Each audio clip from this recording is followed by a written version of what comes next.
Well, good morning, good afternoon, and good evening. I'm going to set things up. So, everything's a mess. Apparently, the zombies are trying to figure out what to do. They're not sure. They're not sure what to do because I came in late. It now says 36 seconds before zombies come, so they're about 4 minutes late. They're supposed to come 5 minutes after we start. First thing first. Sparta, for some reason, I don't know why, it did not count you as the first one into chat. I will mark that you are, in fact, the first one in chat this morning. Second is Michelle, and third is Master Sprite. Yugal, I'm sorry, but you're gonna get kicked out of the top three because for some reason it did not count Sparta, and it should have. I think that's fair. So Sparta will actually get the first place today. I will talk about how things went in just a moment. I just want to get this stuff out of the beginning stuff. So Sparta is first. Michelle is second. There is Michelle. There is Michelle. And then Master Sprite is third. Okay. So Sparta, you get first. Since you are, you did in fact come in first. It just didn't count you, and I don't know why.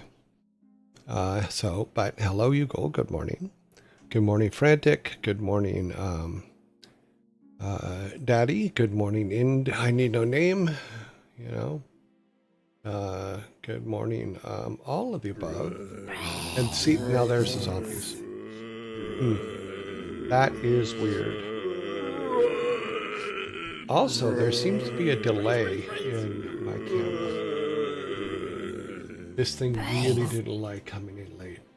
That's all I'm saying. It did not apparently like coming in late at all.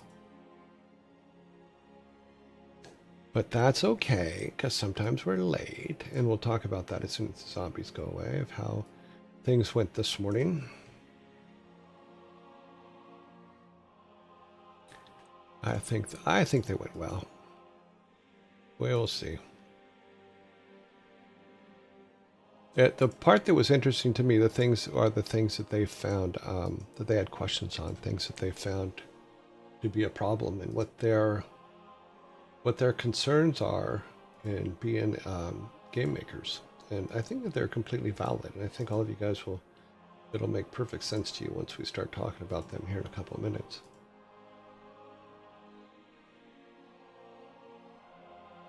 Because I think their concerns are the concerns everybody that's deciding to do what we do for a living think about.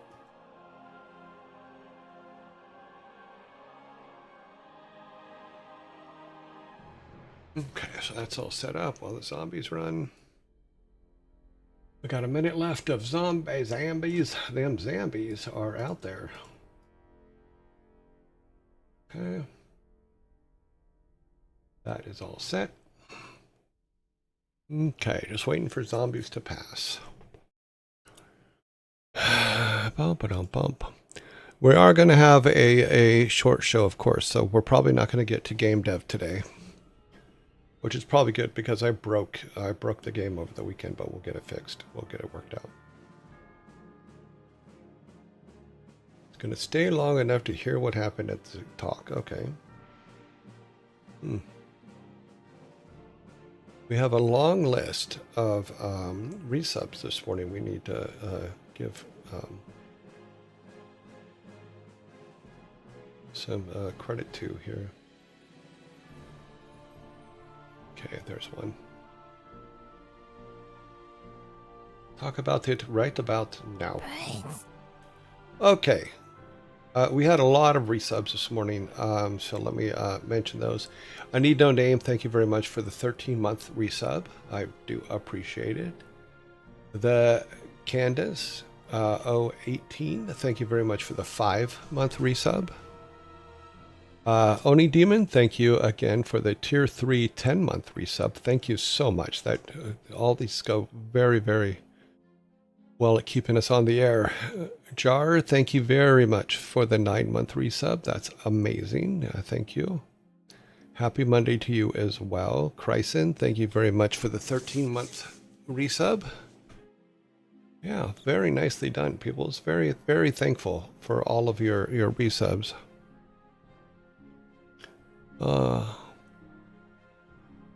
Hello, Phantasm. Phantasma. Tasma, yeah. Afternoon, Daddy. Sparta may have been too early to get registered. Maybe. Usually all that stuff is working before we start up, but I was kind of in a rush because I'd run in and stuff. Looks like the state of the industry. I can only imagine those concerned about it. As will be. Okay. For one thing, let me address something that came up the other day. Someone had said, your hair looks exactly the same every day. It does not today because I've been outside. The thing is when you have long curly hair, here's what happens. You get in the shower, you take your shower in the morning, you wash your hair. If you don't go outside, you don't go in the wind, you don't go anywhere, your hair will stay flat and curly and perfect.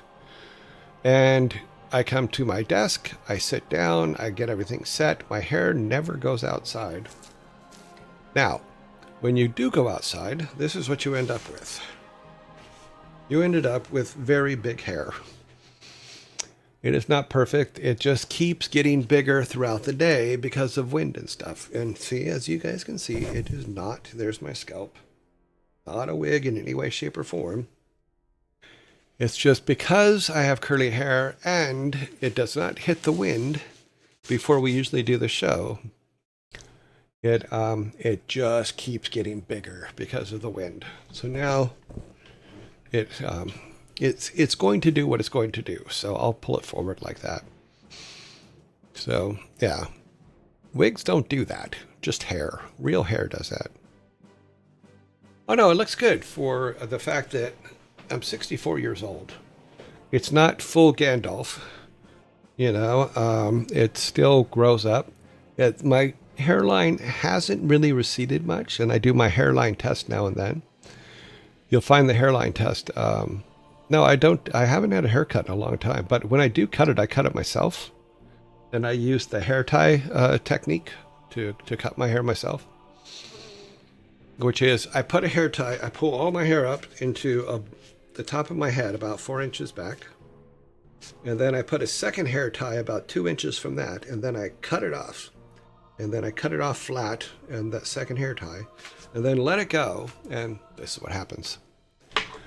I learned it on it's so hilarious. I was looking up online ways to cut your own hair.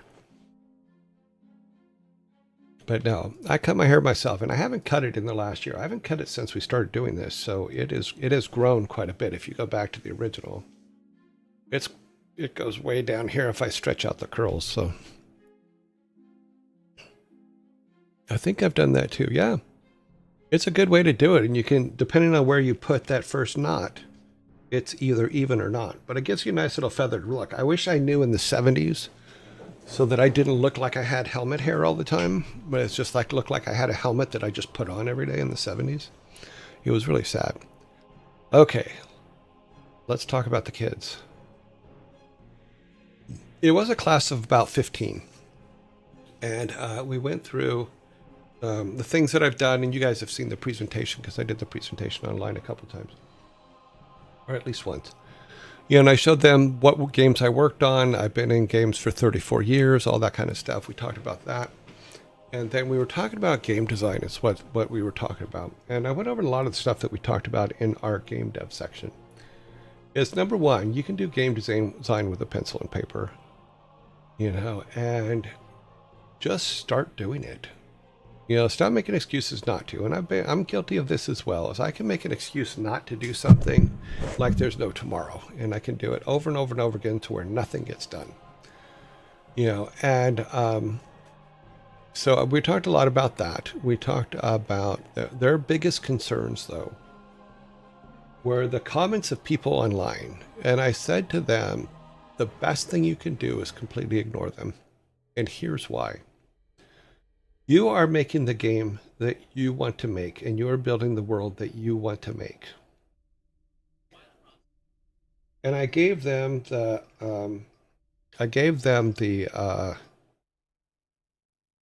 donut. I explained to them that game making is like a donut. Your job is to make the donut, a nice cake donut. And I said, look, you make the game that you want to make. You make the game that you want to play. The audience that wants to play that game will find that game. Till then, there's going to be a lot of people that are just going to, well, that game sucks and stuff like that. Ignore them. Absolutely ignore them. Every step of the way. You know, and I go, and they're going to come in and they're going to Reddit. It's going to attack you. All kinds of things are going to attack you. But the bottom line is none of it matters. Set your North Star and head towards it. Never take your eye off that North Star, and make sure that every single person that's working on your game is looking at the same North Star. They don't live in it, yeah. You know, there are so many games. Like I learned this literally on Lost Vikings way back in the day. I learned this way back when we were working on Lost Vikings. Is I read 2 reviews of Lost Vikings that said it was the worst game ever made, and to me, it wasn't. I'm like, no, it's not the worst game ever made. It's a pretty damn good game, and I like it.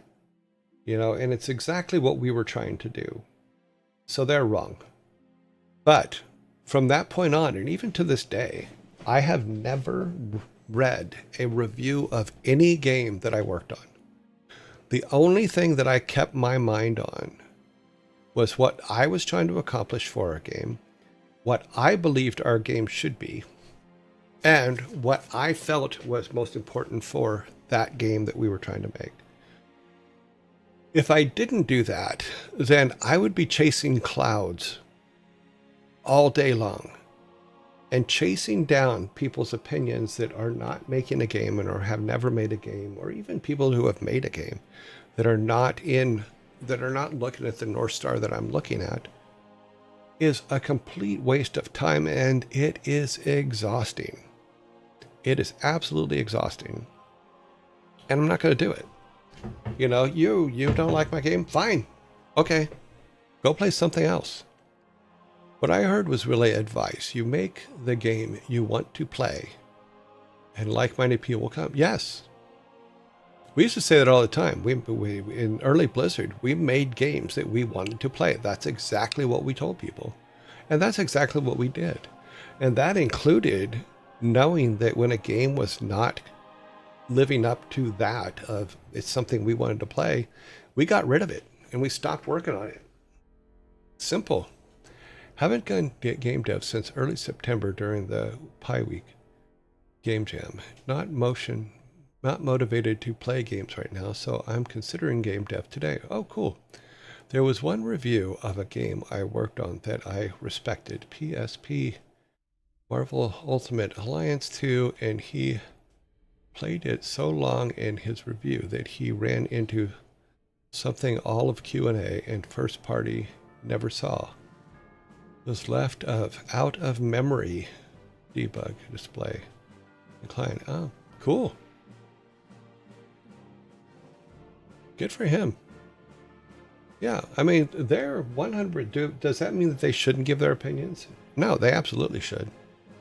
But as a game developer, I have the right to ignore them. In all honesty, if it isn't something that is going to affect my North Star, then I shouldn't be paying attention to it.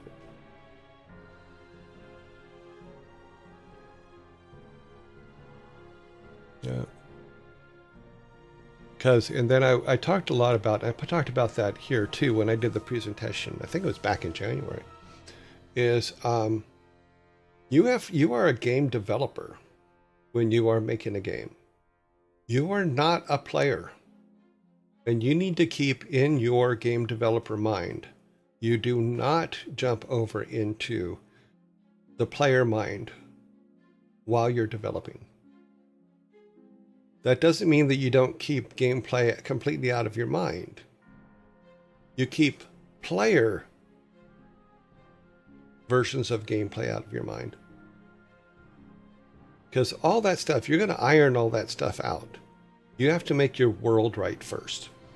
You know, you have to say, yes, there's a fruit dealer on the corner and he sells apples.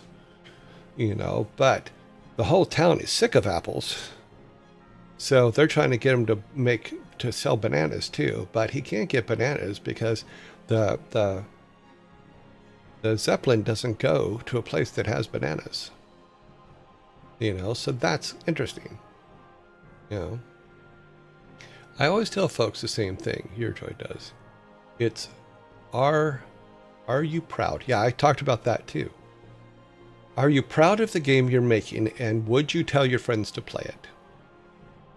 If you are not proud to tell your friends you should play this game, then you're either making the wrong game or you need to change what you're doing.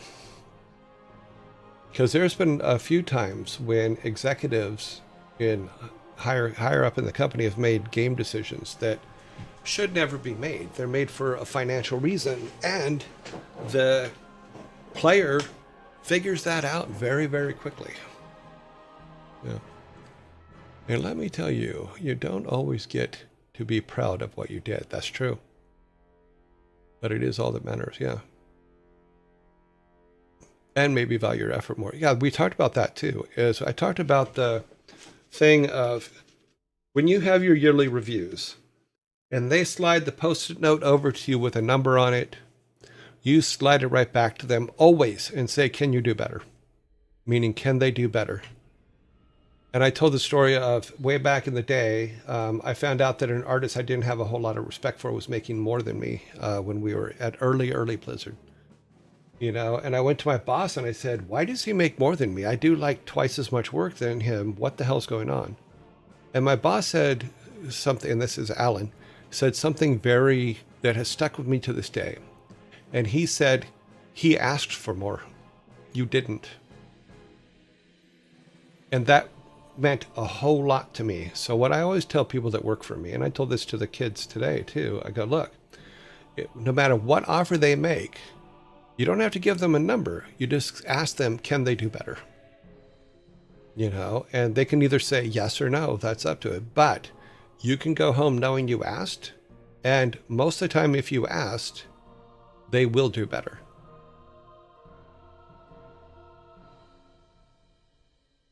I left a job because I didn't like, just not for me. Yeah, that happens.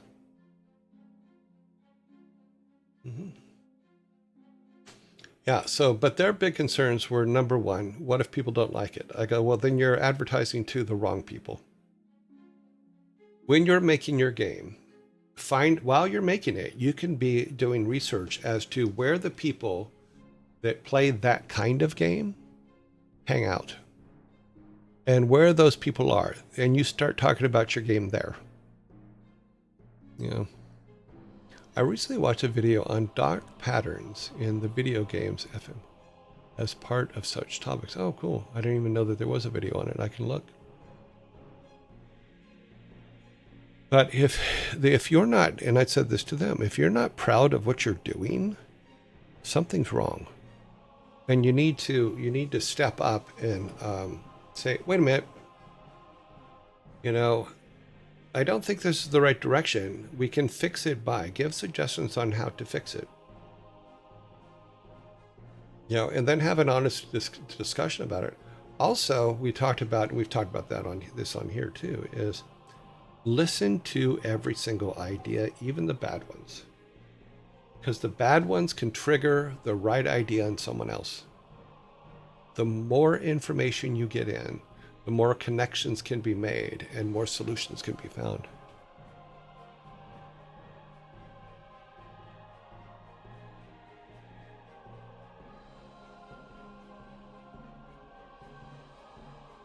Yeah, let's see, what is that? I remember a CDC chat where, like, the fourth slide was, you are out of energy. Come back in 45 minutes or pay $5 or like, yeah. Because that's what game makers are doing now. A lot of them. And it's not, I don't think it's about I don't think that was in the North Star of the people that were actually making the game and were really interested in making a good game. I think that was an executive decision to pull more money out. I mean, what I always say is, I don't care. I don't care if I have a red hat. Because usually around Christmas time, and it's going to start happening in the next month or so, is some executive somewhere is going to go, we need to get revenue up by the end of the year. What do we do? And what a lot of them do is they find an object that they think that the player wants. They even do research as to what objects are important to the player. And then they have a buy this object for $5. And they can make a lot of money doing that. Yeah. Sell yellow snow. That's funny. In game. That's true. You may go where the Huskies go, but don't you eat that yellow snow. Yellow snow has special properties. Christmas cosmetics. Yeah. And all that is so that 99% of the time, what that is about making their numbers for the end of the year, not about whether it's good for the player or not. Yes, it's something the player wants. Yes, it's something that the player can get in game, and probably something that's really hard to get in game. But it goes on sale for them to make the numbers, not because they want you to have it. Yellow snow tastes like lemons. Okay. That's funny. My yellow snow tastes like bananas. Why does the yellow snow taste like bananas? Because it's monkey pee.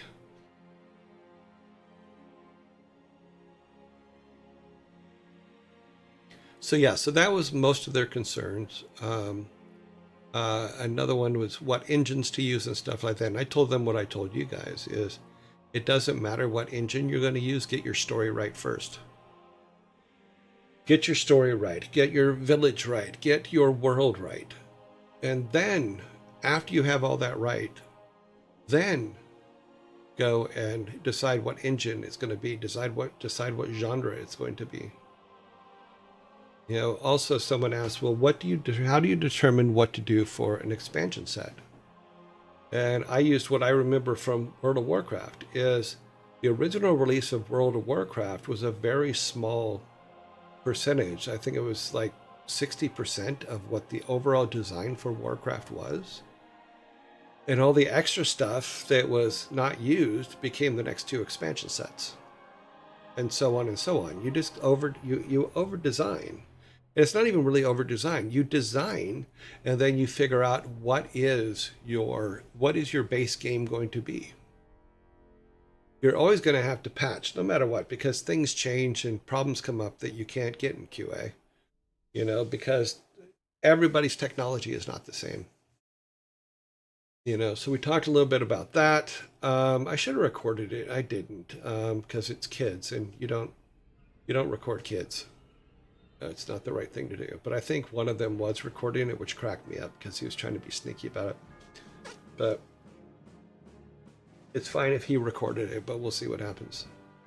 You know, because I don't think he got any other kids in his recording because his laptop was pointed at me. So yeah. So that's pretty much how it went. Most of their concerns were about things that were important to me. One of them asked, what is your favorite game company and what's your least favorite game company? And I said, it's the same company. My favorite game company is Blizzard. My worst favorite game company, or my least favorite game company, is also Blizzard. After I left, before I left, I bled Blizzard blue like there was no tomorrow. After I left and what happened with Bobby Kotick and stuff like that, I didn't like Blizzard so much. Could you tell me a little more about your experience in the industry? I'm a 3D character artist trying to break into games. Okay. Kreisen? Oh, you're talking to Kreisen? Okay. Sorry, I thought you were talking to me. You weren't talking to me. My original job was 3D character, not 3D character, but a 3D artist. I built the cars for rock and roll racing in 3D, and then we did paint overs for the game. As far as the 3D character artist, just do a lot of 3D character art. For Path of Exile, if I find a cosmetic set that I know I can commit for a long time, then I'll consider spending for that.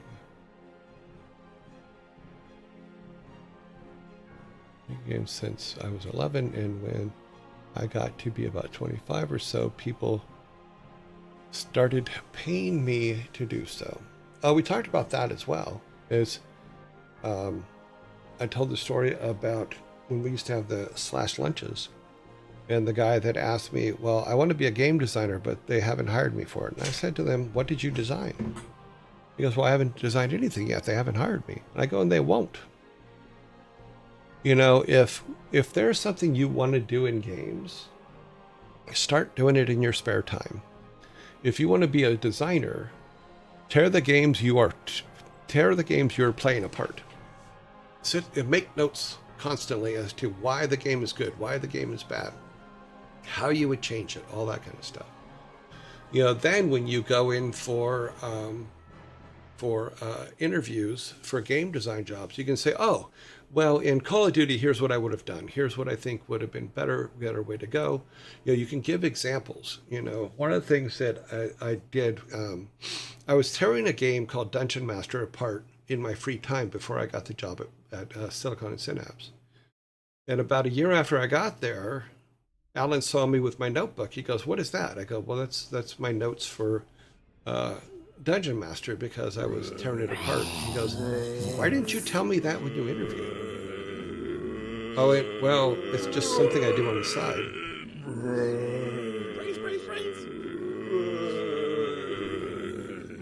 Brains. So what I told them is, if you don't have the job you want, make that your hobby. And when the opportunities to get the job you want come up, you will have all the ammunition you need to actually get that job. And we're going to wait for the zombies to pass. I probably should have got some water before I sat down. I didn't do it.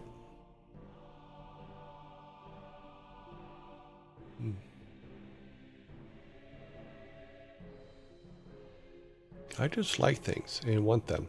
Yeah, well, that's most everybody. I like that, give it to me. But it's mine. Yeah, it is. I'll be right back. Give me a second, I'll be right back. I'll probably take me longer than this. Here, let me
I beat it by seconds.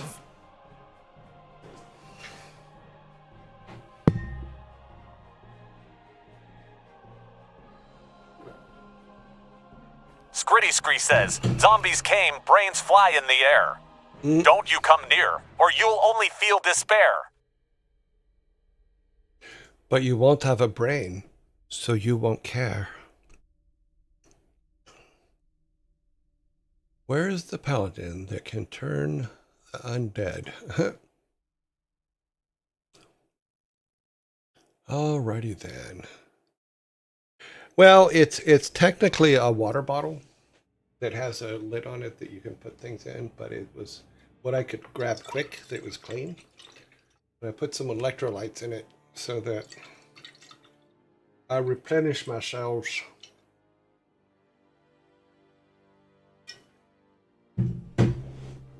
So now you can call me a tall drink of water.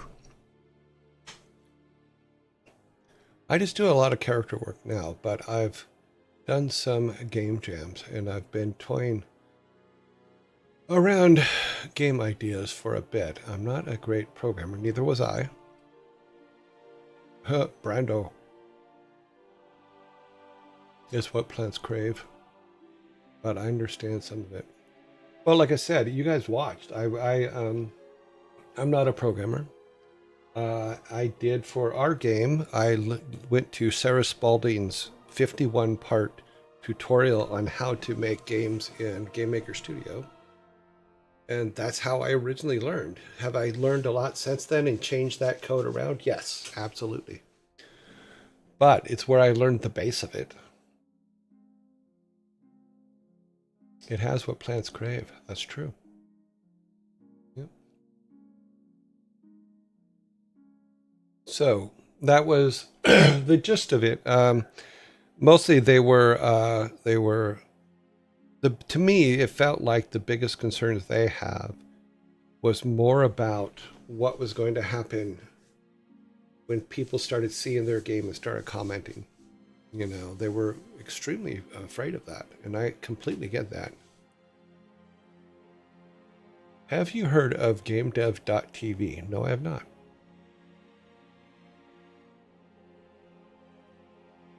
Is that something I should have heard about? Copy that down. And put that on my list with the other things on my list. GameDev.tv. Never heard of them.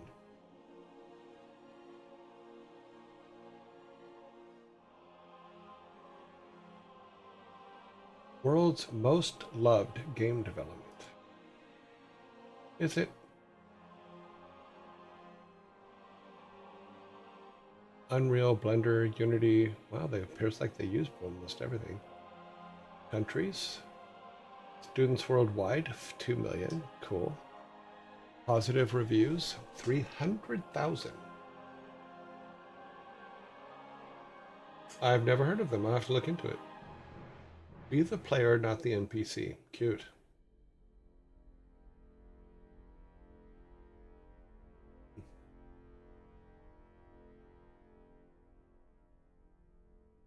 Looks like they like Godot. There's new courses in Godot. Yeah, it doesn't look like they have, from what I see, just as quick glance, I don't see a Game Maker anywhere in here.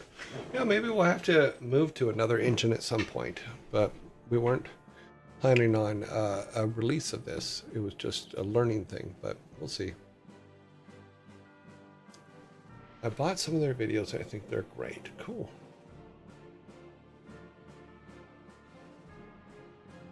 Putting yourself out there online is not good for everybody, you know, and it can turn on you very, very fast. So if you're somebody that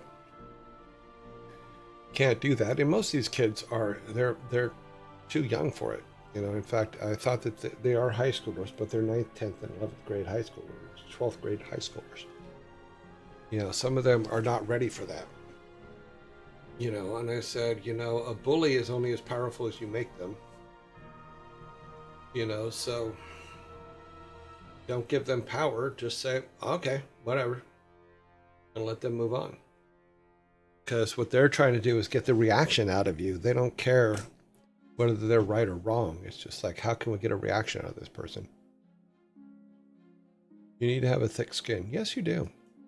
But you also don't have to expose your skin to things it shouldn't be exposed to. Defending yourself should be the number one thing.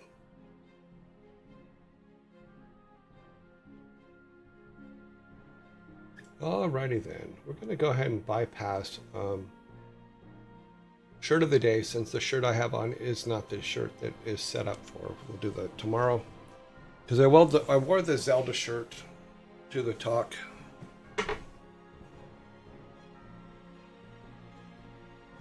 Yeah. And you don't want us exposing ourselves. That is true.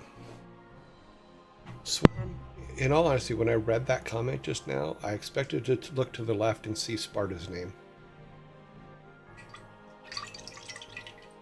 I was surprised when I looked to the left and saw Swarm.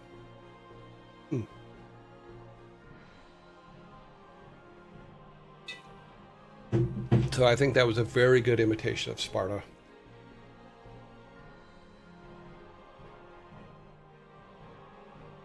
Just quoting a quick.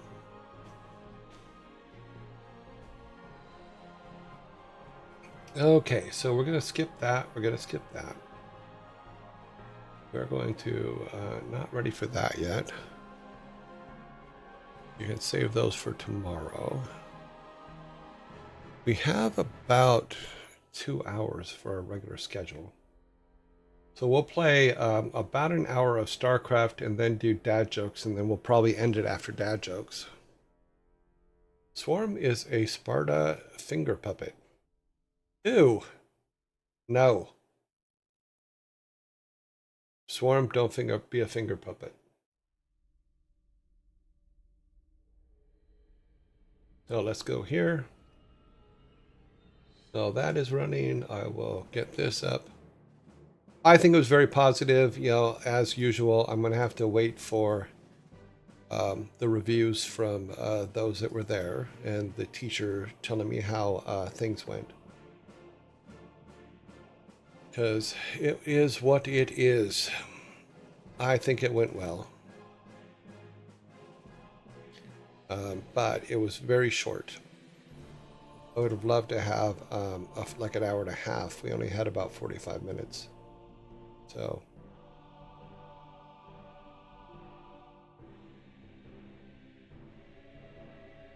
See.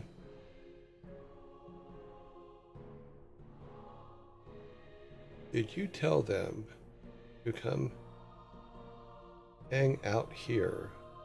You could have done that. They're underage, so it was not, bringing them to the show was not a priority because they're kids, you know, and I did tell them I do have a stream. I did not give them a lot of information on it.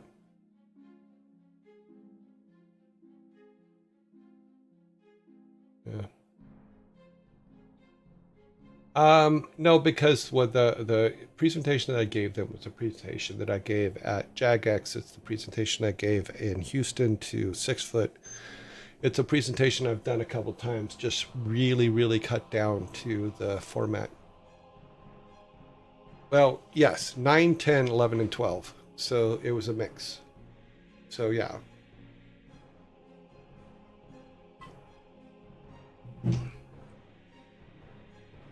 They can probably figure out. Yeah, plus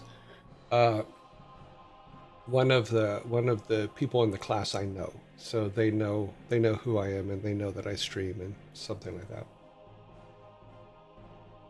I think you made a good call though. Yeah, you have to. I mean, the thing is, and what I used to say to Loki and to Thor is my job as a parent is to protect kids that are not old enough for certain things. I believe technically the age limit is 13, 14, but you also have the age limit of your content, which is different. So I think 13, 14-year-olds can get on Twitch. I don't think that they're allowed to see everything, you know, because you have to put blockers up. So I try to be aware of that. But for the most part, anyway, we don't do a lot of overage stuff or beyond PG stuff. We keep it pretty clean. I think the couple times that we've gone above that were very few and far between.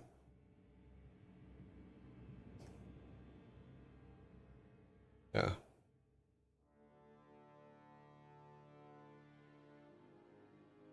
Yeah, Malieve's ants is probably the worst thing that we talk about.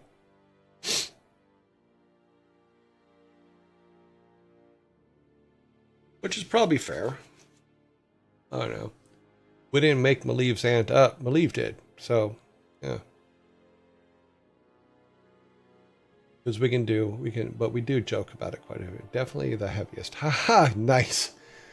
Would you be interested in making a tutorial videos on how to make a game? Yeah, I probably should at some point, is just break down what we've done into something more available. Why is...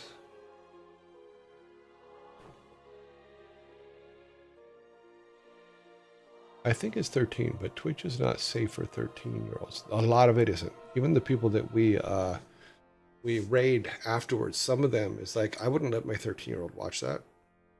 Yeah.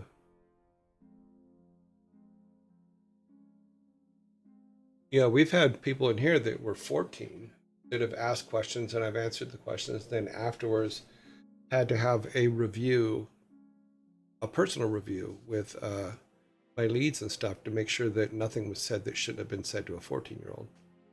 You know, we ended up okay because I try to be as safe on things as I possibly can. You know, but every now and then there's a dad joke that's probably goes a little too far, but it's a dad joke.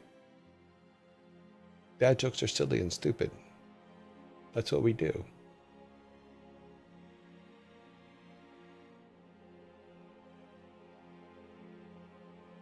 We have about 8 weeks of dad jokes left, and then we're going to have to think about what to do, because I think we've told, at this point, every dad joke on the planet.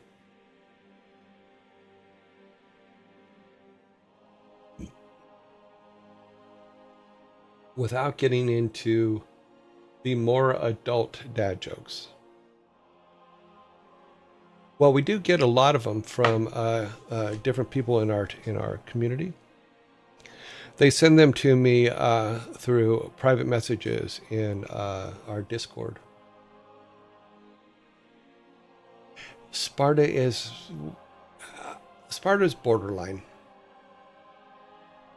You know, I think he does it mostly for the attention than anything else. So let's get over to StarCraft here. Let's see if we can get the level we're working on out of here and done. Let's go.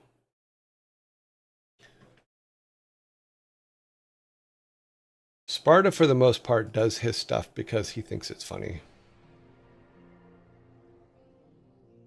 Prolific with it. When he said his age, I was caught off guard. He had a good, mature head on his shoulders, but I asked if his parents were okay with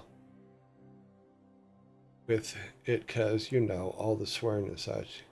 The response was that his parents prefer me because I don't swear as much as other people he watched. Oh, okay.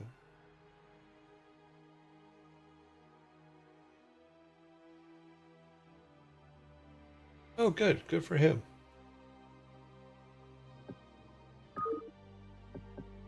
I'm a very big believer in parental responsibility. You know, I'm a thing is, if you don't like your kid playing that kind of game, don't buy it for them. Or don't give them the money to buy it. Have fun walking the dog, Master Sprite. We will be seeing what we can do about beating this thing. I think we're in pretty good shape for it. I think I need more tanks. We need tanks. We have a couple. Give us some tanks. We want lots of tanks. Ready to roll out. We have all the upgrades for the tanks. Orders, sir. I need you over here, mister. Because we can go up here and clear this out, which is the path that they expect us to do. Or we can go, I think we could actually go straight this way. But let's get, Identify target. Proceed. let's get some more tanks over here. Piece of me, Where do I get armor and stuff for the tanks? I obviously need to build Ready something to roll else. out. Yes, sir. Ah, we need this. We need an armory. Yes. We don't have an armory. Your forces are under attack. I read you. Right away, sir.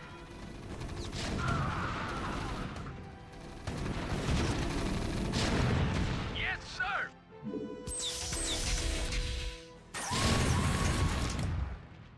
That guy didn't last too long. Ready to roll out. Wait till we get the armory and we can send them over there. Reporting for duty. Get this.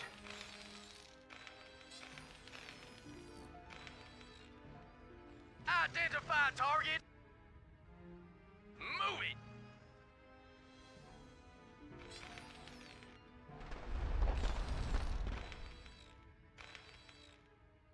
Okay, we're gonna need another one of those. I read you.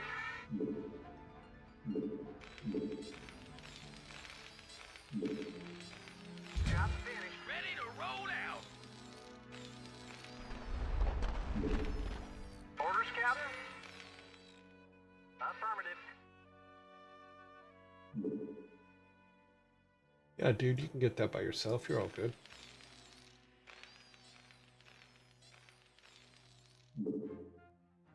Oh, we got a couple here that are... Yes, sir. Hey, it's trapped. This one's just dumb. Destination. Identify target. Yes, sir. Absolutely.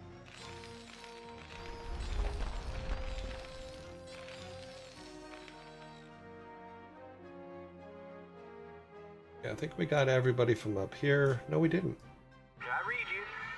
Affirmative. Orders, Captain? Right away, sir. Report for duty. Roger that. Finished.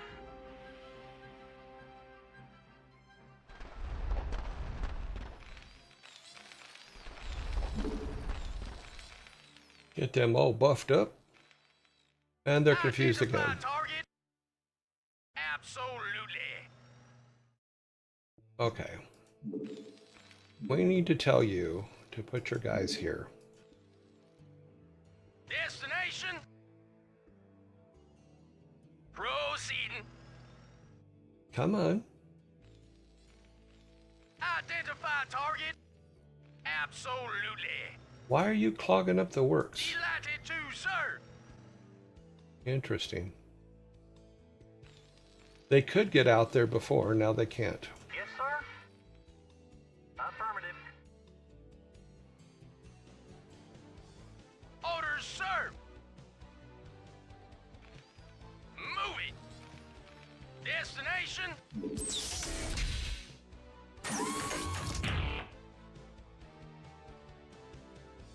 Yes, sir. Absolutely. Delighted to, sir. Identify target. Orders, sir. Proceeding.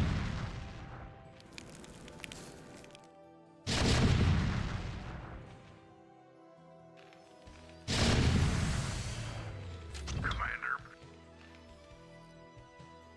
Outstanding. Yes, sir.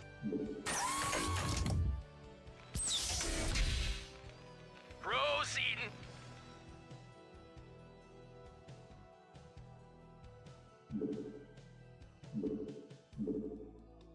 Identify target. Move it.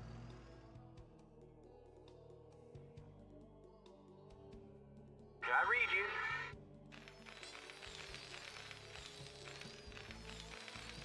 Roger that. Commander, go, go, go. Okay.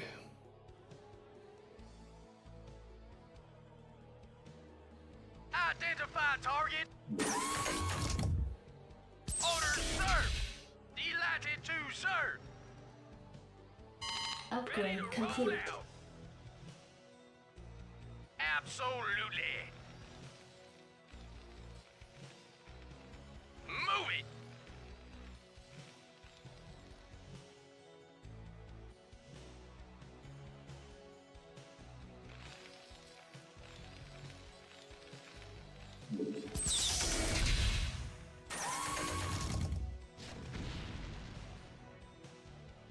Yeah, we knew he wasn't going to last long.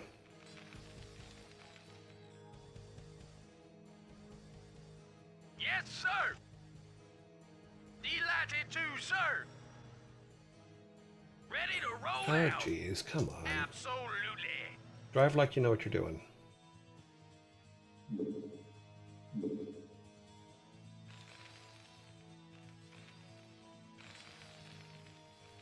Orders, sir.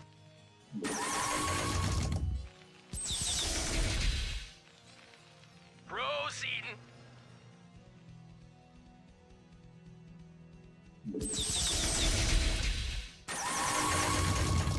Upgrade complete. Nice. Killed them both. Wah.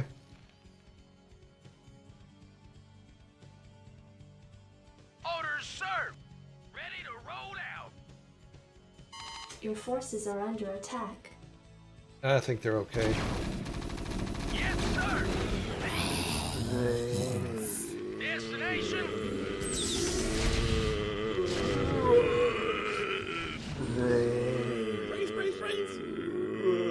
Identify target.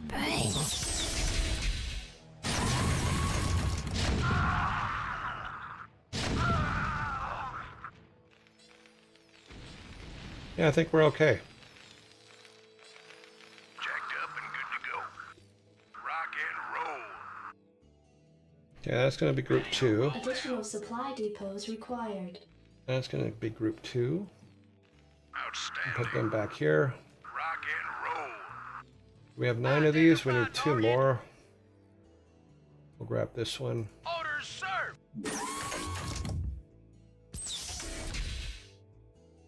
Delighted to, sir. Come up here with your buddies. Absolutely. We're going to slowly march across the world.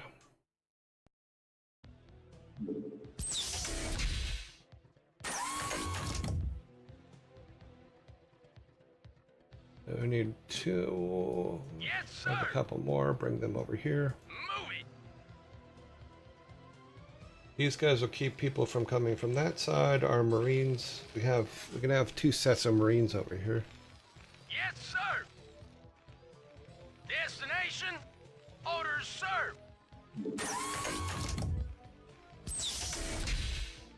Proceeding. Yes, sir. Orders, sir. Move it.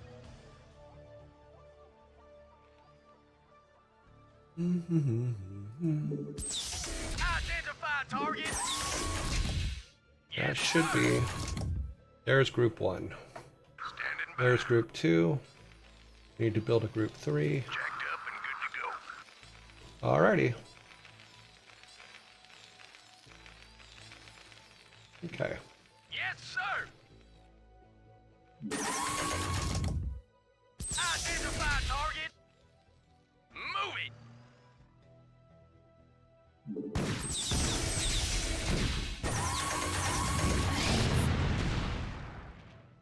Yeah.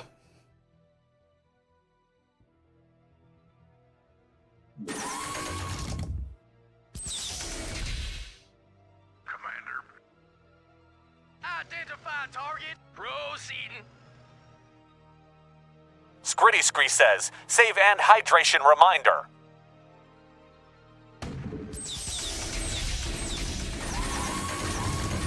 Identify target.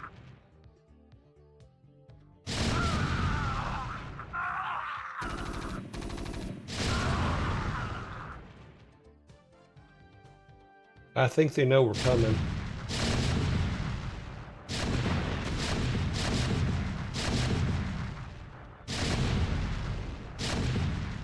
You think I built the right force?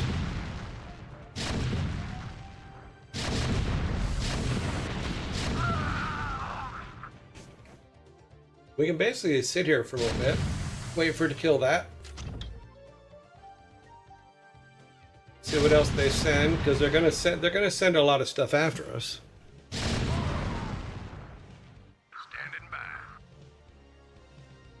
Go, go, go. Let's move.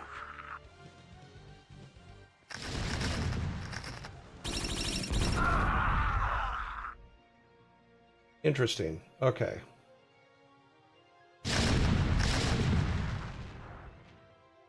Did not know they have those. Do we have a...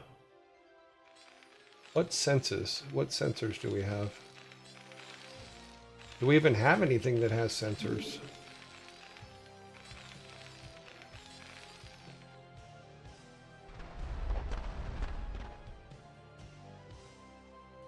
We had a guy over here. Where'd he go? There he is. Reporting for duty.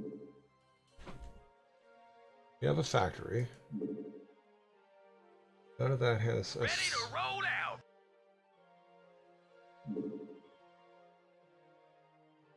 Requires an academy. Yeah, we need that. I read you. So we need an academy. That's what we missed.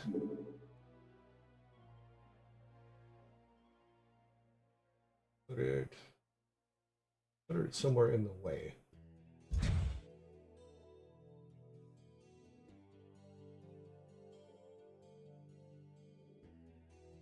Identify target. Absolutely. Ready to roll out. I didn't realize that they had little mine guys, so...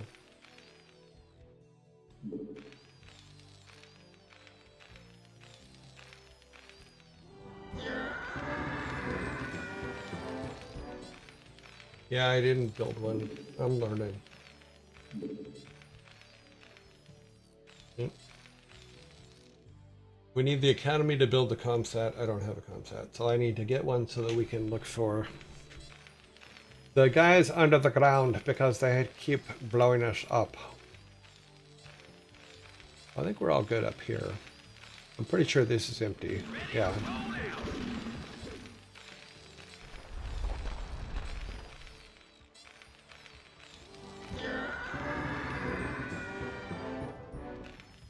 Okay. Job's finished. Okay, he can do stem packs. Marine attack range. Yeah, we'll go ahead and do that. We got plenty. Yes, sir. Come down here. Build a comsat. What else can we build now? I read you. We got those.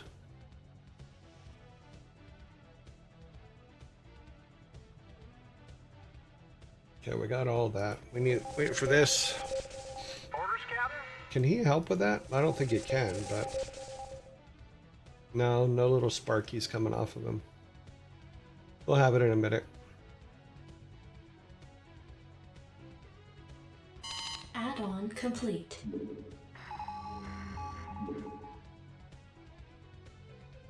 Okay. Where do we get them from?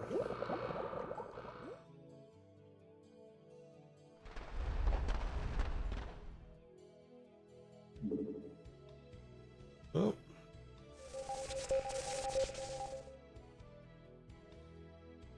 Not enough energy. Oh, okay. So we can only do a scan of an area. All right, well.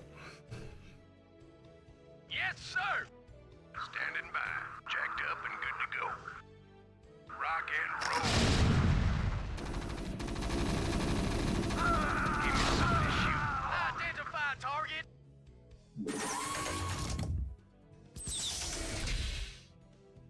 Delighted to, sir.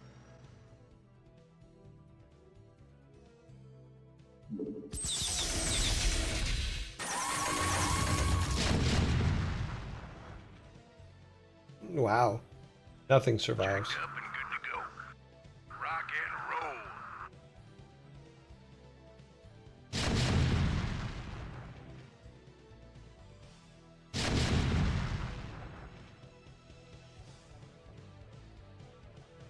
Go, go, go. Let's move.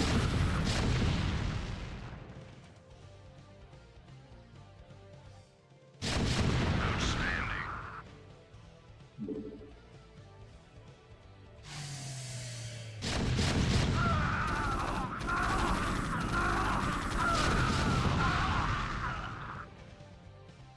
Destination.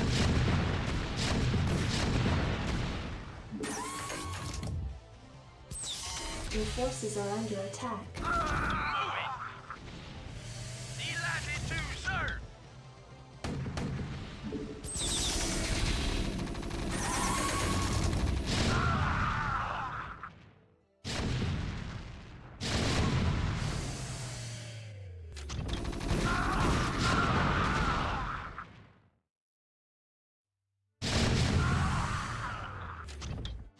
Orders, sir.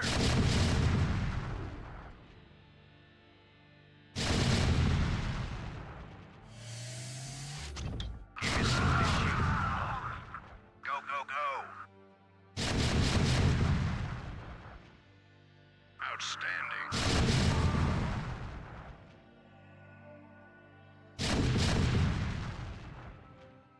Jacked up and good to go.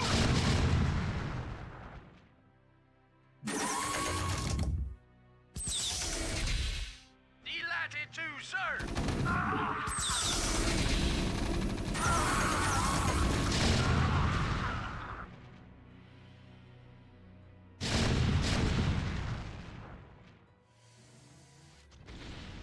Yes, sir. Destination. Proceeding.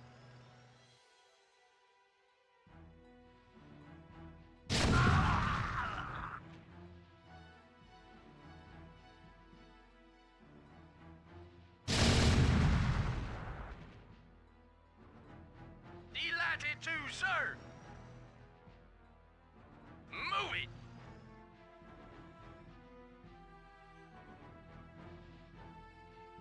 Where's your buddy? What you doing back there, buddy? Don't call me buddy, pal. Destination. Orders served. Standing by. Identify target. Delighted to serve.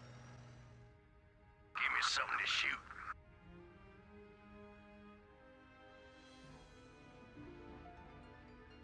Where you going, buddy? Forces are under Identify attack. target. Absolutely.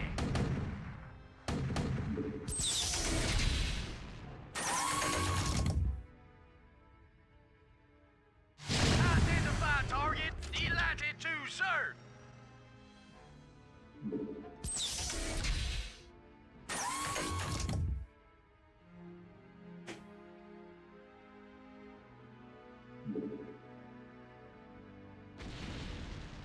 I just like these guys better. I have to admit it. I like me some big old cannons better. Orders served. Let's keep you guys there. Let's grab these guys. Yes, sir. We're gonna play a little 6-count leapfrog. Delighted to serve.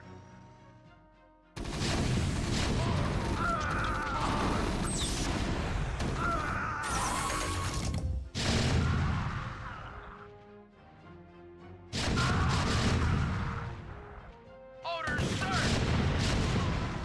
Proceeding. Orders served.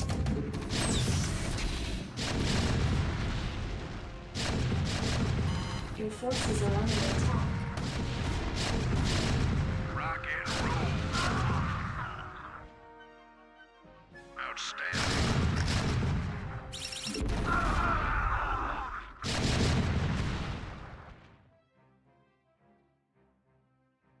see how to use this thing.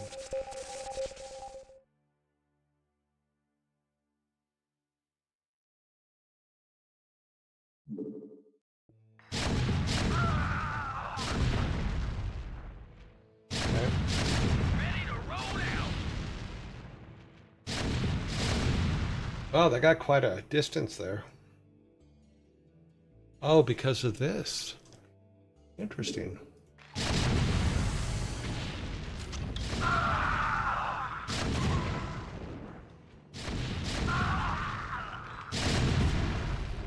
Oh, wow. We can use that to bring them out to play.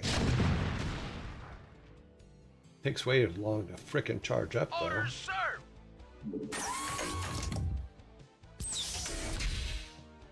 Delighted to, sir.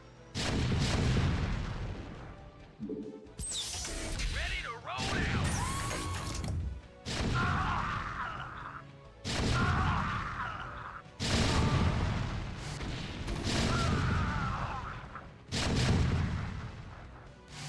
Identify target.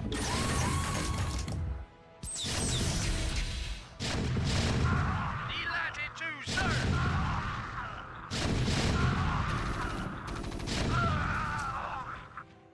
Move it.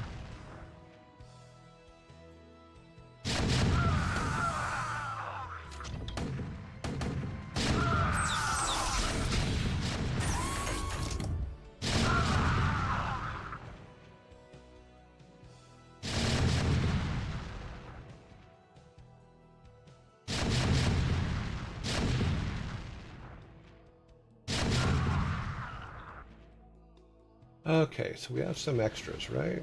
Didn't we make some extras? Maybe we didn't. Oh, no, we brought them up. Okay. Oh, yeah, we made some extras. Okay. Yes, sir. Proceeding. Let's let them figure out their way over there. Destination. Delighted to, sir.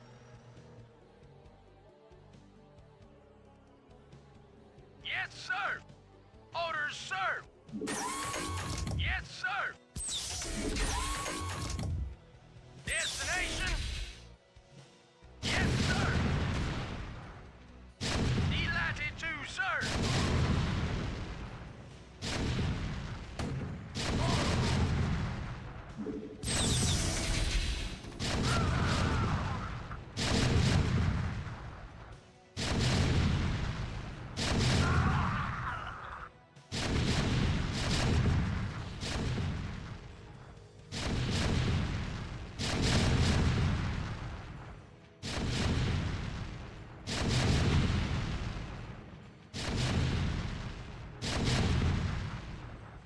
Yes, sir. Destination. Proceeding. Absolutely.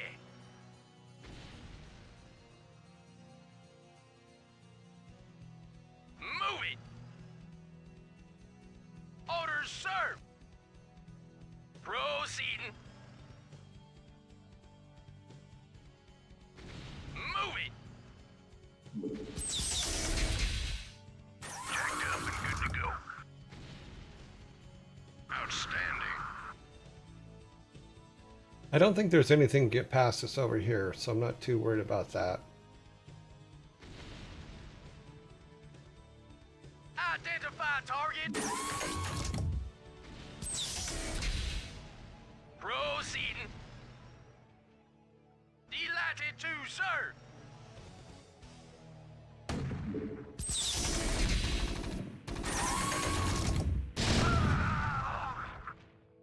Standing by. Let's move. Can they get through there? Good question. Oh, good, they can. Rock and roll. Go, go, go. Outstanding. Rock and roll.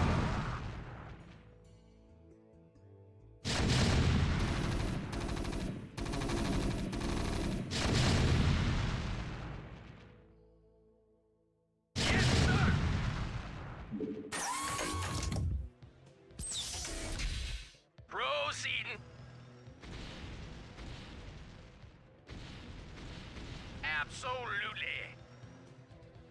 Move it. Proceeding. Delighted to, sir. Absolutely. I get a little confused.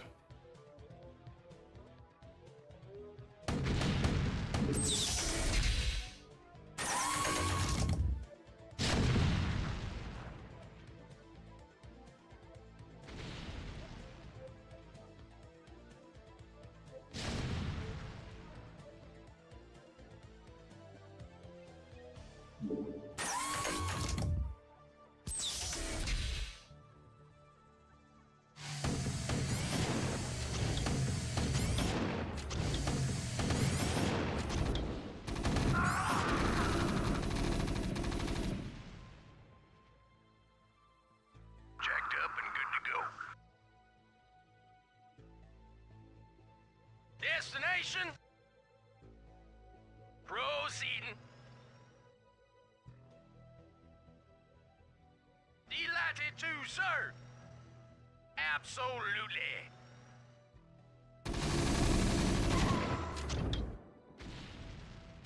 Move it.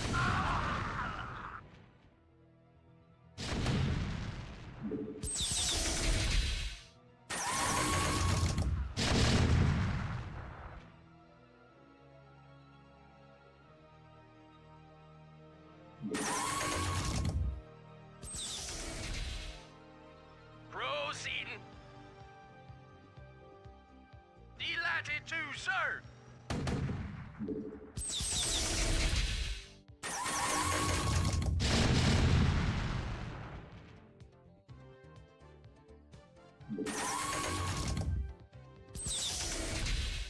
Absolutely. Move it.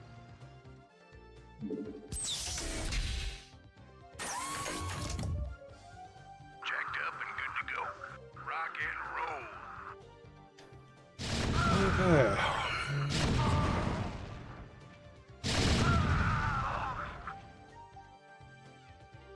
Go, go, go. Rock and roll.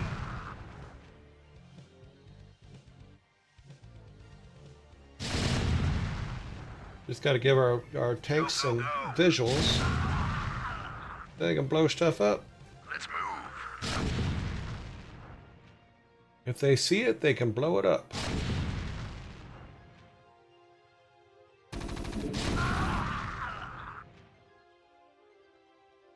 Identify target. Delighted to, sir. Move it.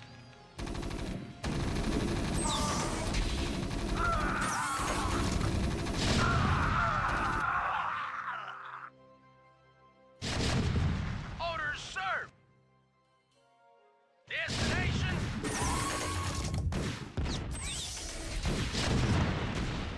Proceeding. Absolutely.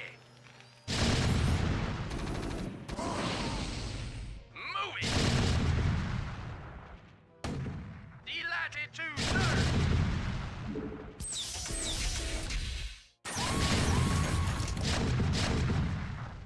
Identify target.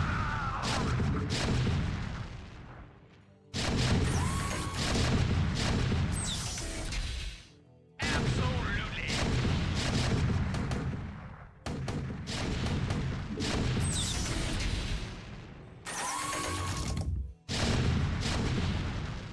Give me something to shoot.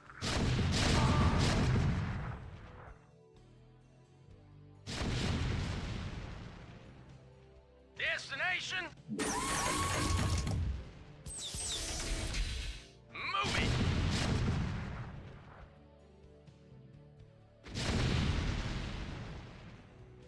Absolutely.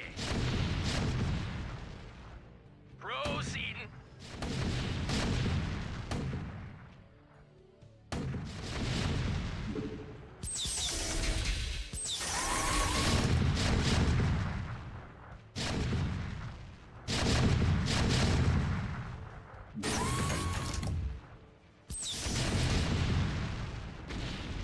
Delighted to, Mission successful, Admiral. Excellent, Lieutenant. This planet's primary defenses are now crippled. Our attack teams can now begin to decode the Dominion security data link.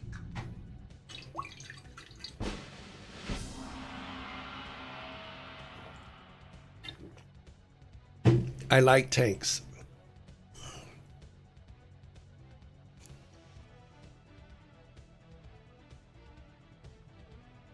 I'm not your buddy, pal. Okay. Another level down, our first Terran level, I believe. Okay.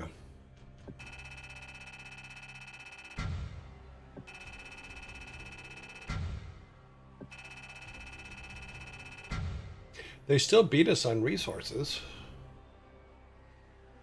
Oh, we did get more minerals than they did. They got more gas than we did. We spent a lot more. Okay. Yeah, fair enough. Okay then. Shipyards. UED. Receiving incoming transmission.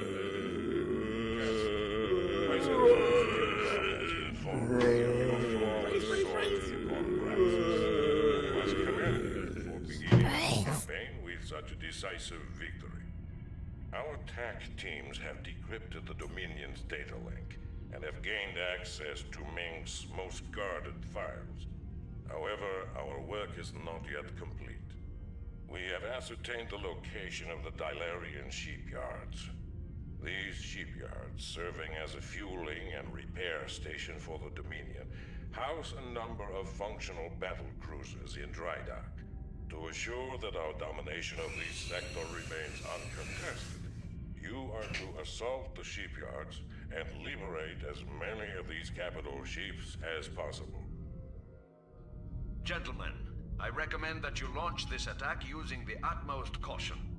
Dominion Command can typically reinforce its outlying bases within 16 standard hours. You should expect some sort of reprisal from Emperor Mengsk shortly. Ah, the turncoat. I suggest that you pay keen attention to rank when you address the captain and myself, Lieutenant Duran. Is that understood? Of course, Admiral.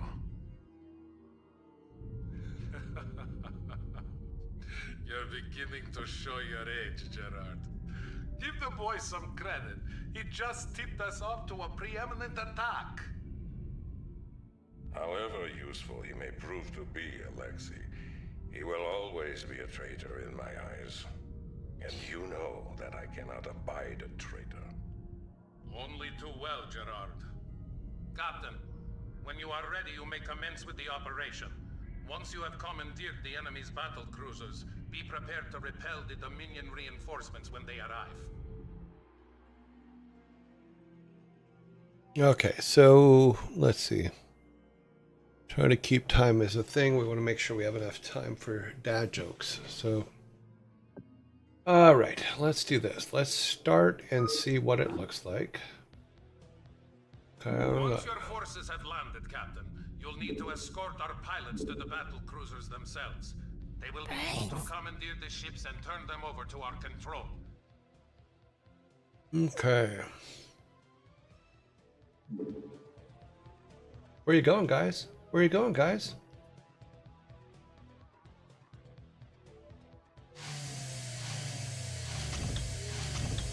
Oh, this is one of those you don't get new guys one. Listen up. Each squad will have a medic assigned to it to patch up the wounded, but that doesn't mean you can get careless. Stay frosty and get the job done. State the nature of your medical emergency. Where does it hurt? Stat! Give me something to shoot. State the nature of your medical Give me emergency. something to shoot. Howdy. All right. What's up? Yep. What's up? No sweat. Did someone page me? Need medical attention? Where does it hurt? Okay, we gotta listen to all of them. Need medical attention? State the nature nature of your medical emergency. Need medical attention? State the nature of your medical emergency. I've already checked you out, Commander. You want another physical? Turn your head and cough. Ready for your sponge bath? His EKG is flatlining. Give me a defib stat. Clear. He's dead, Jim. Where does it hurt? Give me something to shoot, Commander. Give me something to shoot, Commander. We gotta move. Okay. That was fun. State the nature of your medical emergency. Where does it hurt? Need medical attention? State the nature of your medical emergency. Did someone page me? Commander. Rock and roll. Outstanding.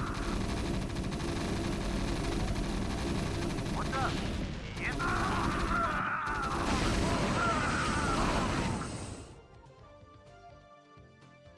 Okay, so these Where guys. does it hurt?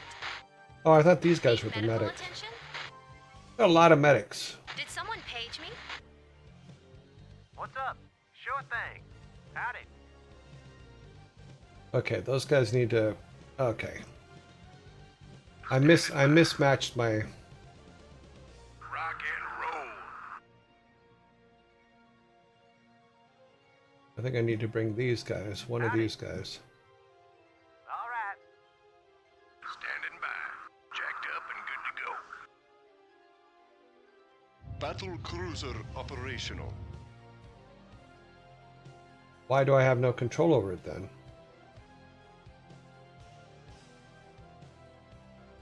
I put my guy in it. Where's he going?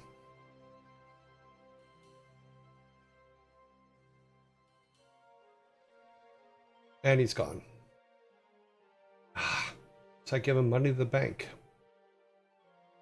Standing by. And it's gone. Outstanding.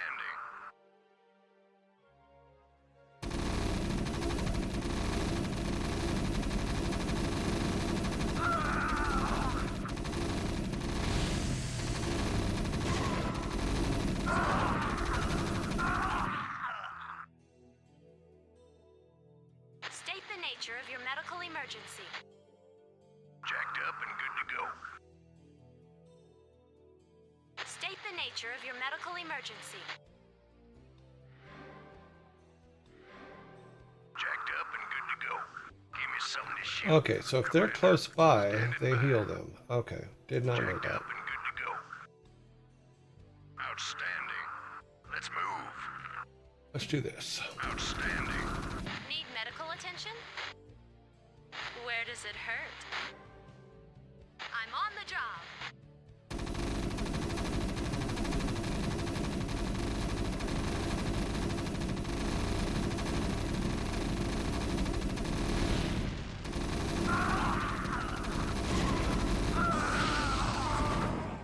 Yeah, that makes more sense. Hey there. Sure thing. State the nature of your medical emergency. Now I wish I saved the others. Stat.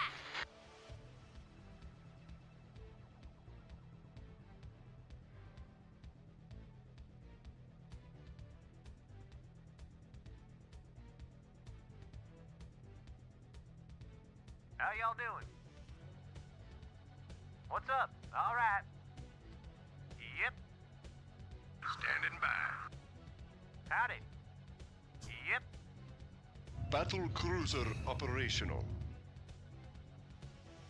Did someone page me? Standing by.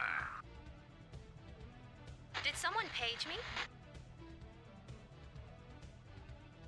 Need medical attention? I'm on the job.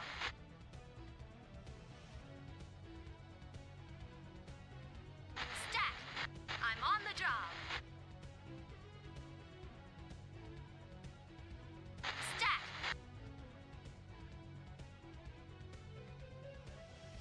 I'm on the job.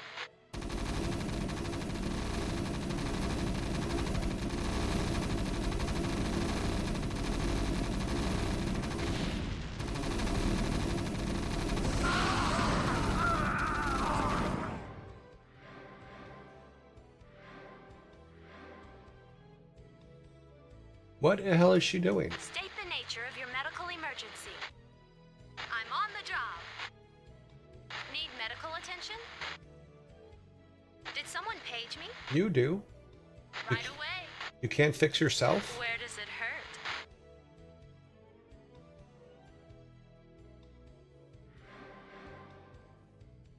hurt? Okay. State the nature of your medical So she emergency. can't fix herself. Good point. Standing by. Go, go, go. Standing by. State the nature of your medical emergency. Where does it hurt?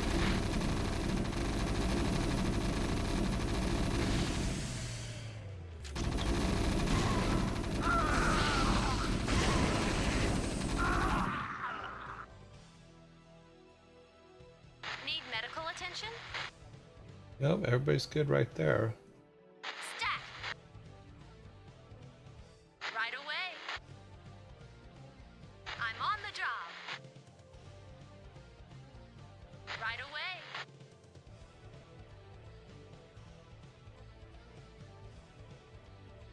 Standing by.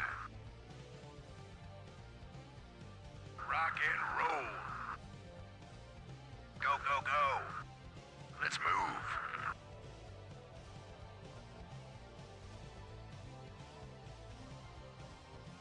Need medical attention? Did someone page me? Stat!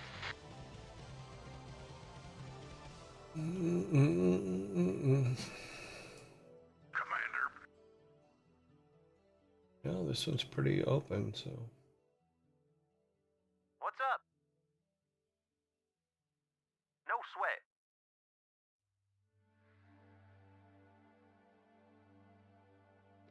Battle cruiser operational. Okay.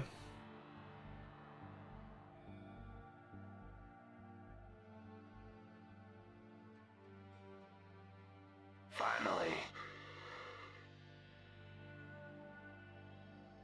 Well, that can't be good.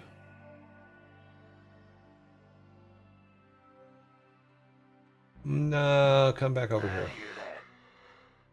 How y'all doing? These are pilots. Where does it hurt? We put our Sir, fighters. permission to blind that tank with an optical flare. Which tank? Need medical attention? Your forces are under attack.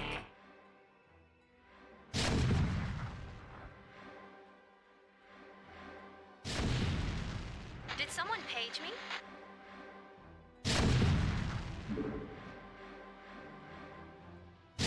Right away.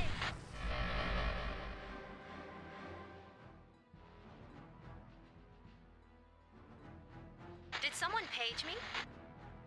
Howdy. These guys don't have any attack. Ghost reporting.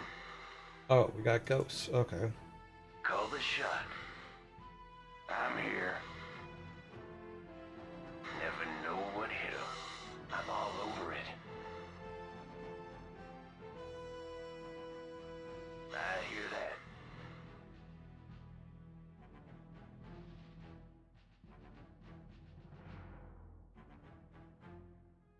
I'm gone. Okay, so we have to get one of these guys. Can we just walk him over there?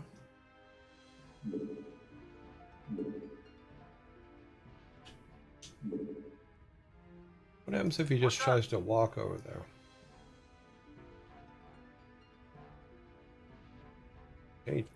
I find it hard to believe they're just going to let us walk. Finally. Okay, never mind.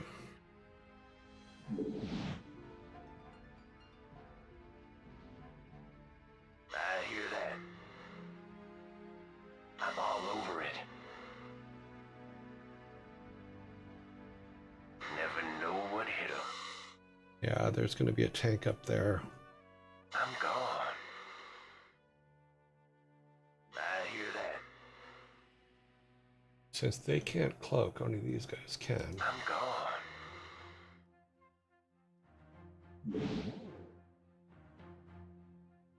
They grab two of these guys. Howdy. All right. Ghost reporting. I'm here. I'm all over it. Call the shot. I hear that. Actually, stop. Never know what hit 'em. Did someone page me? I'm here.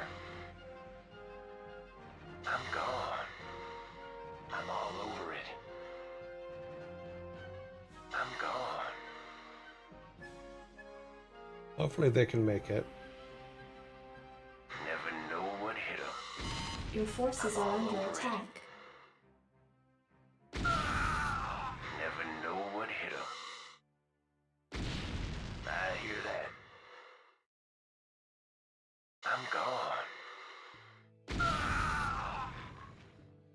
I hear that.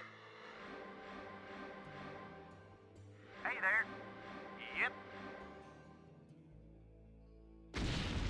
Need medical attention? How y'all doing? Battle cruiser Need medical operational. attention? Howdy. No sweat. Battle cruiser operational. Need medical attention? Right away.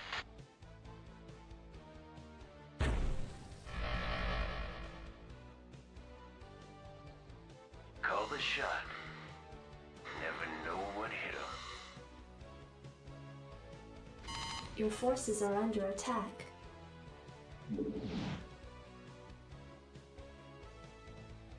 I'm gone.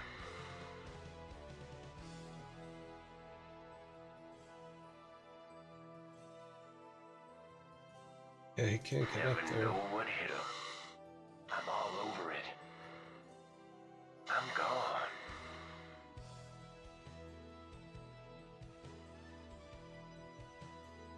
Never know what hit 'em. We got 2 flyboys left.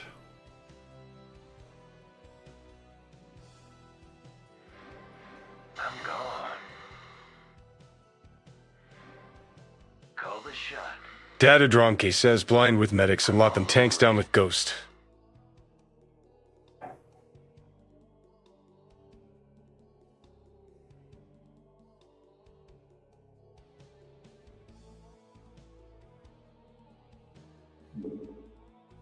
Ah, okay.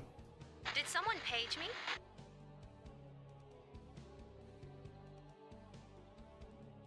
Okay, that makes sense. Ghost reporting.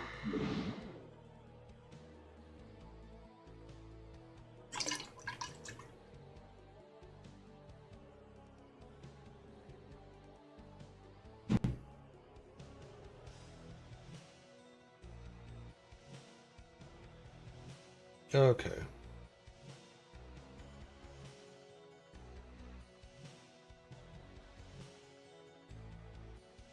Need medical attention? On my way.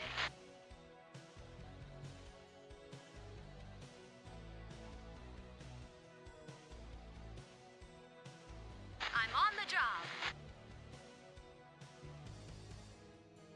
It was right here.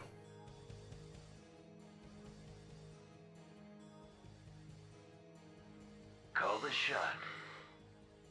I hear that.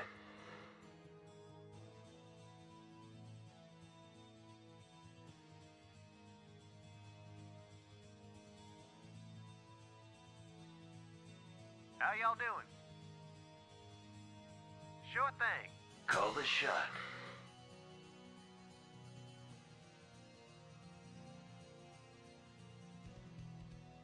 Howdy. I'm going.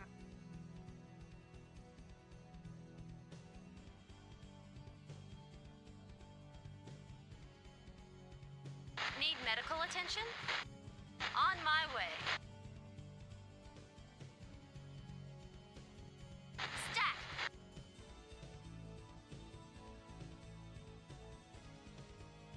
I'm here. I'm all over it. State the nature of your medical emergency. Battle cruiser I'm operational. on the job. Finally. I hear that. Need medical attention? I'm here. Ghost reporting. I hear that.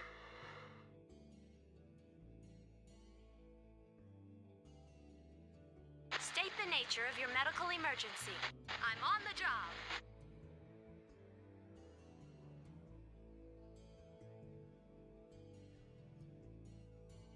Ghost reporting. Never know what hit him.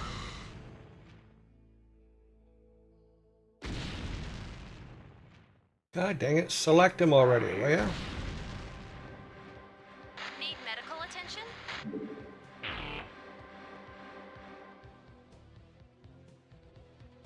Is he the wrong guy? Finally. I hear that. Oh, he's the wrong guy. That's funny. Battle cruiser operational. Silos are secured. We've got 4 nukes on standby, awaiting your orders. Okay, tell me what to blow up. What am I supposed to blow up? Systems functional.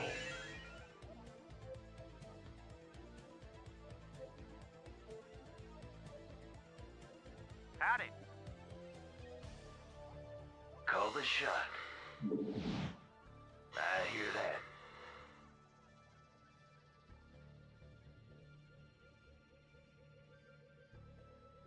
There's something up here. Never know what hit him. Pretty much. I'm all over it.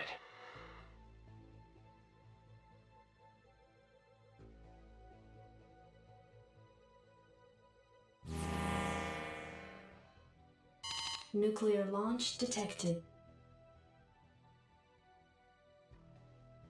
Goodbye. Where's our nuclear bomb?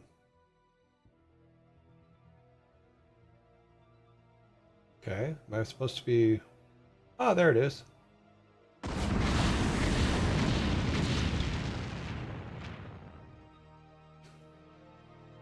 How did the people... All the machinery dies, but the people survive. That makes no sense to me whatsoever. Confirmed.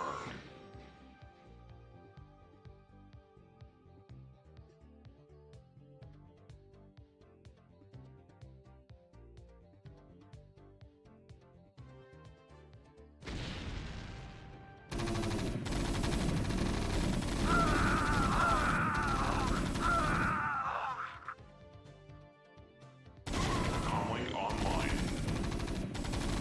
Aircom locked.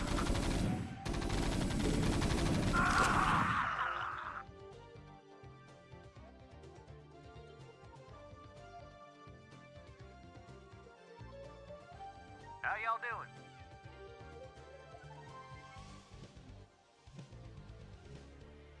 All right. Comlink online. Target designated. Confirmed. Acknowledged, HQ. It's just a ghost in the way, guys. Come on. Systems functional. Go ahead, TACOM. Target designated. Oh, that's funny. It looks like there's 2 of them there. Call the shot. Channel open.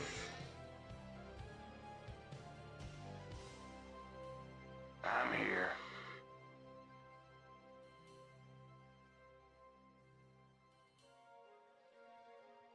Go ahead, TACOM. Navcom locked. Confirmed. Hey there. All right.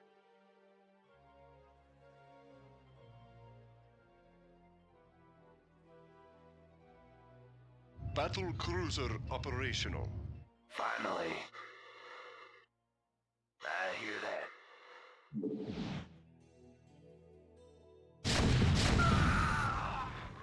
He was cloaked. Oh, there was one of them things. Finally. Yeah, we need to get rid of that.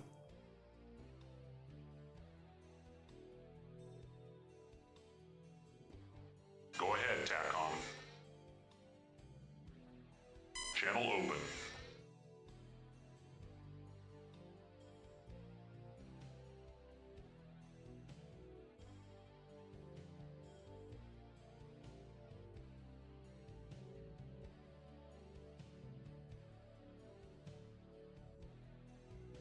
Confirmed. Navcom locked.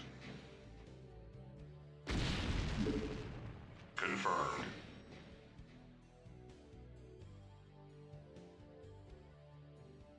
Acknowledged, HQ. Finally.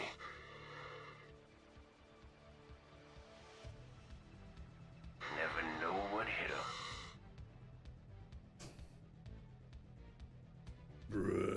I'm thinking it, I may be wrong. If I can get on the other side of these guys, I can nuke them.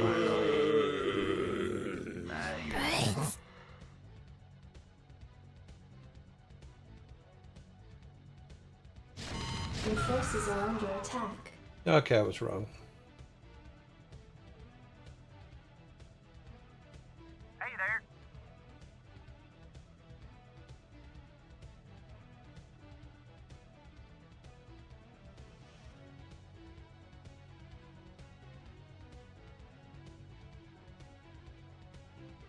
Okay. Ghost reporting.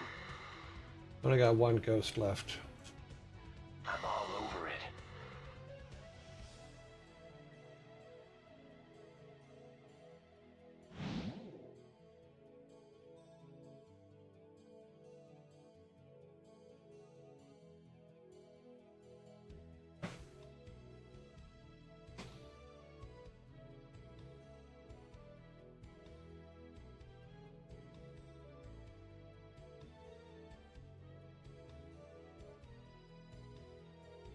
I hear that. Never know what hit him.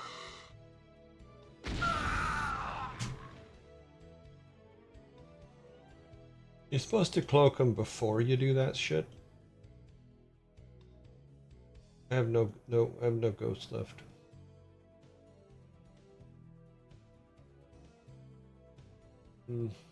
Yeah, I blew this one. Oh wait, I have a ghost left. I'm here. I'm all over it. I hear that. I'm gone.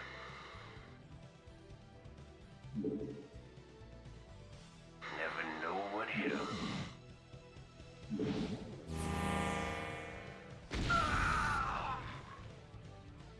Does that mean he loses his laser? Yes, it does.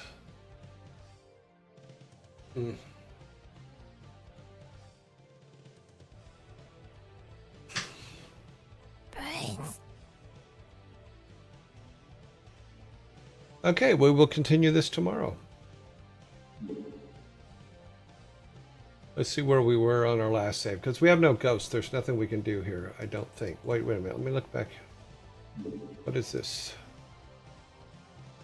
We have these ghosts. Do we have transports?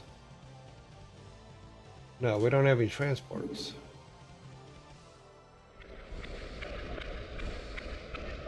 I don't think those guys can get over here. No, they can't. Do we have transports anywhere? I'm pretty sure they didn't let us keep the transports. We have to do it with the guys we have.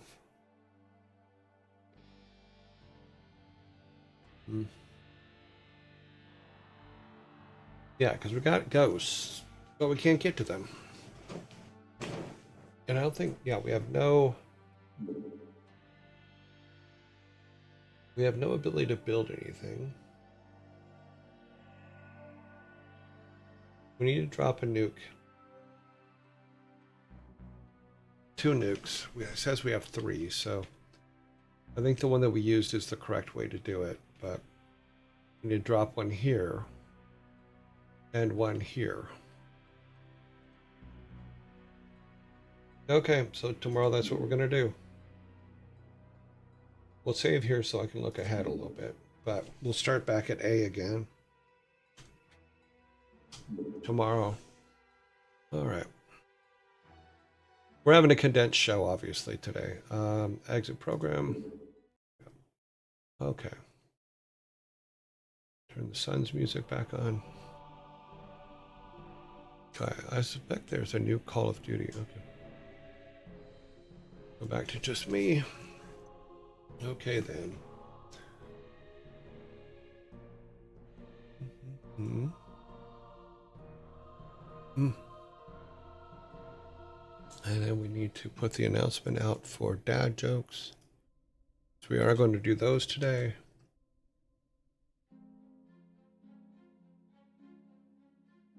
It's just going to be an abridged edition today. That's all. We'll go back to regular schedule and regular things tomorrow. Bump. Any Nunum says dad jokes means a reminder to hydrate.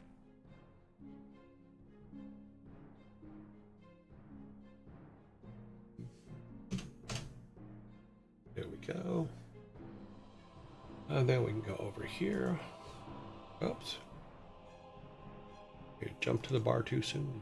That's okay though. We're all good.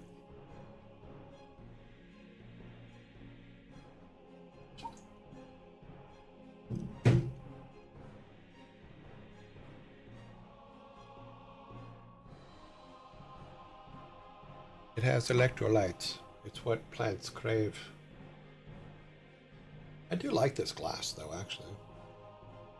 I mean, it has a top on it because it's for like a decanter type thing, not for wine, but for other things, for water and stuff.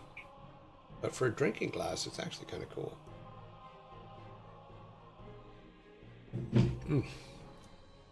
Okay, let's go over to the bar. Yowble87 says, welcome to tonight's menu. Dad jokes a la carte, cursed knowledge for dessert, and riddles on the side. I didn't want riddles on the side. I just wanted riddles. Those are the wrong kind of riddles. Those riddles aren't fried. I want fried riddles.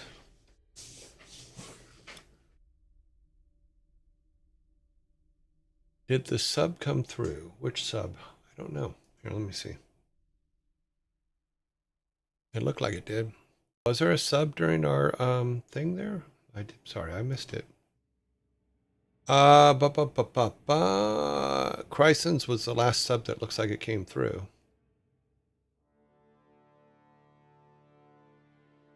It was a 13-month sub. It doesn't tell me what time though. So okay, so number one. Let's see, everything's all good. Number one. Get my list up. I did not put my list up. I need to put my list up.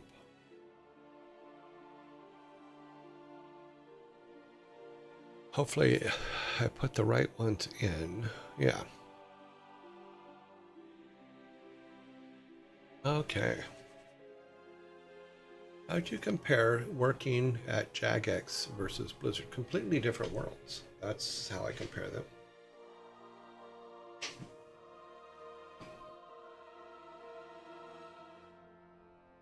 Yeah, I think the Jagex was being bought and sold while I was there. I think they were bought and sold 2 times while I was there, and things kept changing.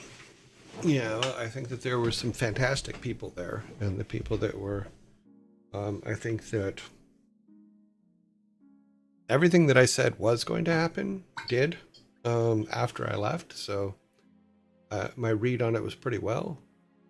Any preferences? Early Blizzard's still the best preference I'll ever have. I am hoping that Jagex has really good leadership now, and that everybody that's there is really enjoying their time there. You know, I think the team that I put together there and that I restructured was a really, really good team, and they were making some really, really cool stuff.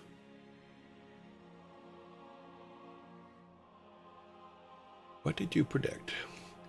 I predicted that several people would be removed from management there, and they all were. So,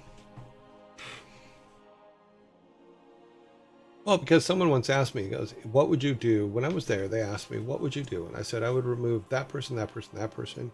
I would elevate these people here. I would rearrange things in this way. And the new owners, because they were selling it right as I was leaving. The new owners kind of did that. So, yeah. Well, it wasn't a matter of, I think the management tried. I will tell you that right now. I just think that once you put people into a position, you need to help them learn and grow in that position. You need to set up times for them to, learn the skill sets they need for that position. Managing people is nothing like managing a game, because a game doesn't talk back, a game doesn't do silly stuff, and if you're in a game doesn't say, oh, I don't like the way you talk to me, there was a couple people at every level there that should not have been in the positions they were in.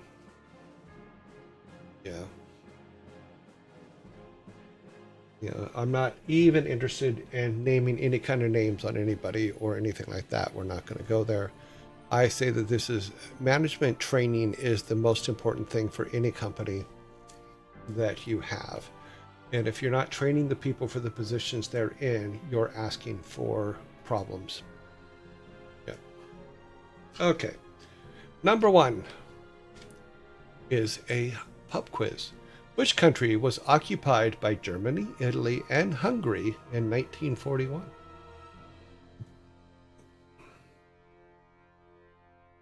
Not Poland. Not Greece.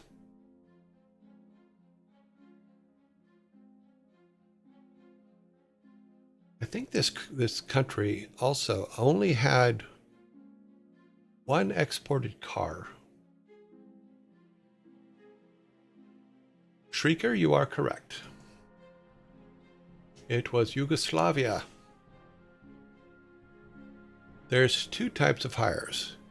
You hire them and tell them, okay, this is your job, good luck. And you hire them and take the time to make sure they grow and fit. Well, I had a rule in both Shed and Matt would tell you. I told them, if you're going to hire someone, bring me their resume to talk about it. If you hire someone that isn't as good or better than you, I'm going to reject them. I'm a firm believer in management hiring people that are better than them. And the reason why is because I need managers to manage. I do not need managers to babysit someone who has to learn everything.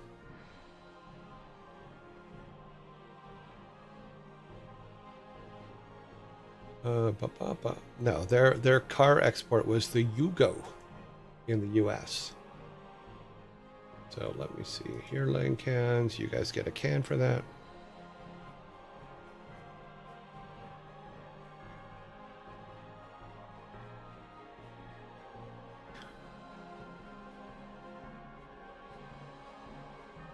Yeah, they will tell you over and over again. I told them all the time, do not bring me applications of people that aren't as good as you are. Because if you have 5 artists that are as good as you are, and you have 5 artists that you need to hold their hand, you are spending more time holding their hand than getting stuff done.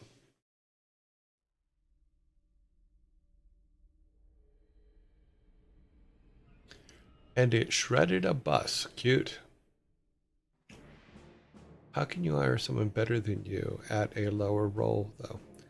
What I meant was, you need to bring me candidates that you can prove to me that you're not going to hold their hand. And they did. I mean, both Jed and Matt and them brought me really, really good hires. We were really doing a great job filling the positions and getting work done. And they did a good job. And I said to them, if you're going to hire friends or family, if they do not qualify, I'm going to reject them. Because I'm not here to take care of your family, unfortunately. Also, and I tell managers this all the time, if you go into a new team, everybody on that team already knows who the worst person is. And they're waiting to see if you figure it out and do something about it.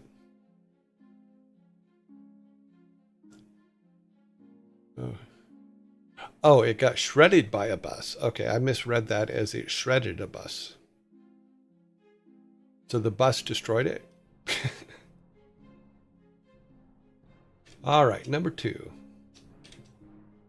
A girl fell off a 20-foot ladder, but didn't get hurt. How is it possible?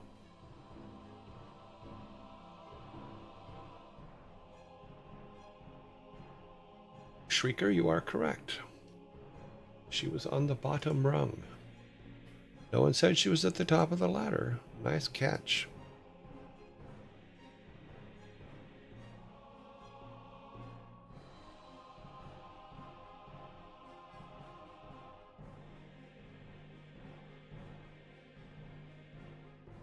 You know, sometimes people that are better than you don't realize they're better than you, and you can hire them for a lower role, you know, and then watch them succeed and elevate them as quickly as you can when they do.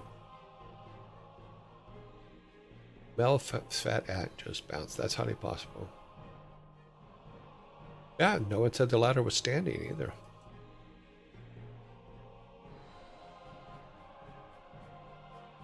Number 3. Why are basketball players bad dinner dates? Why are basketball players bad dinner dates? Why do we keep insulting Mel's aunt? Because Mel started it.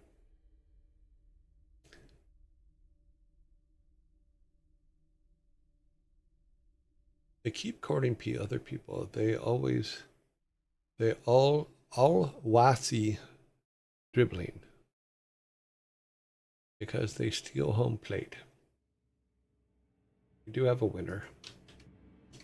They are always dribbling, even with the misspelled always. Jar, you did get that correct.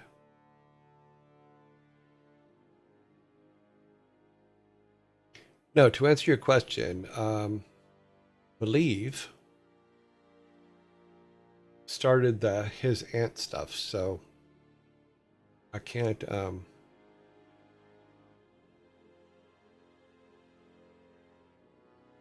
So it has become part of the stream. Because they steal home plate. No, it says basketball, not baseball.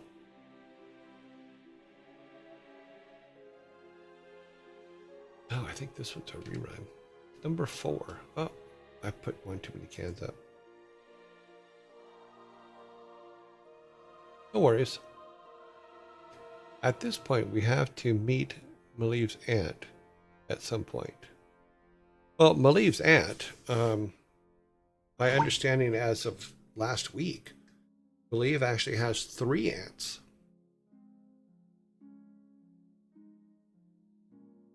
At least that is what Maliv said online. Don't know if it's true, but...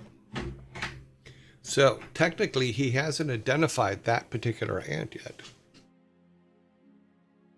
Ah, Sparta's back. I have more, but yeah. We don't know which aunt it is.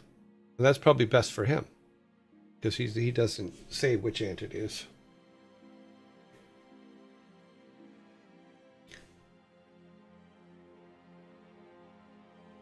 Maliv's aunt is like Norm's wife on Cheers.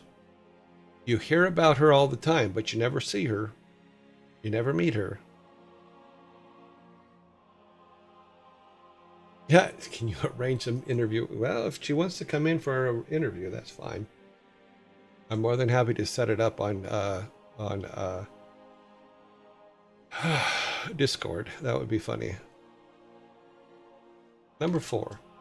How many apples can you grow on a tree?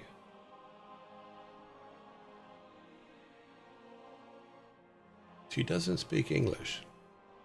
So we can do an interpreter thing. So I don't generally watch TV or sitcoms. I haven't the faintest clue about what you mean. Okay. So in a lot of sitcoms, there are characters that you never see or hear from, but they talk about all the time. So in the TV show Cheers, you are correct, Admiral Thrall, or Sparta was actually first with the correct answer. It is, in fact, all of them. In the TV show Cheers, Norm comes into the bar and they talk to Norm all the time, and he's always talking about his wife, Vera. But in the 11 years the show was on, you never saw Vera, ever. So there's a gimmick that sitcoms do that sometimes, where there's people you never see, that they talk about all the time, but you never see.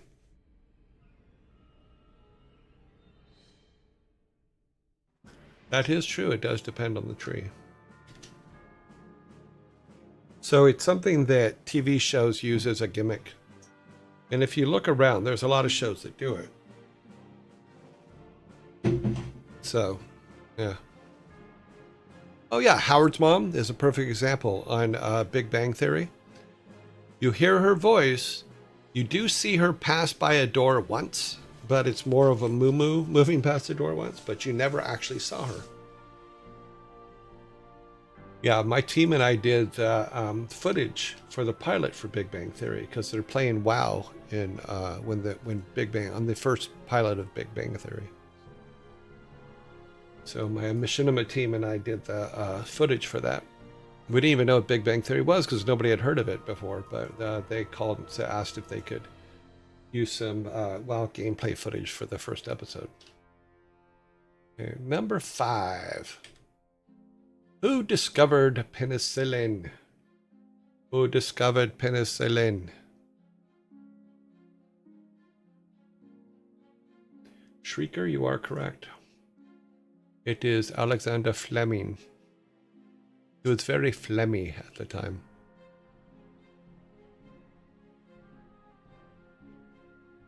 Nor any of them actual WoW players, I don't know.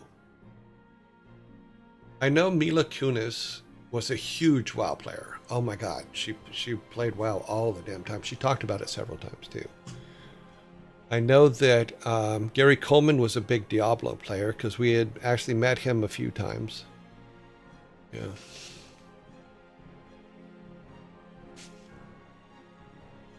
Alexander Fleming, yes, I believe he was. Was he the one that wrote 007? No. It was a Fleming. I don't think it's the same guy, though.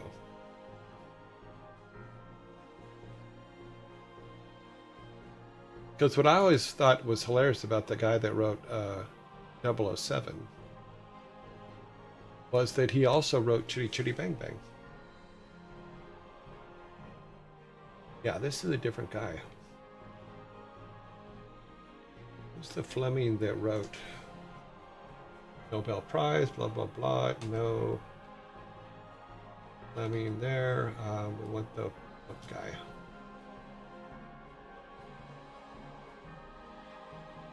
Ian Fleming is the one that wrote Bond.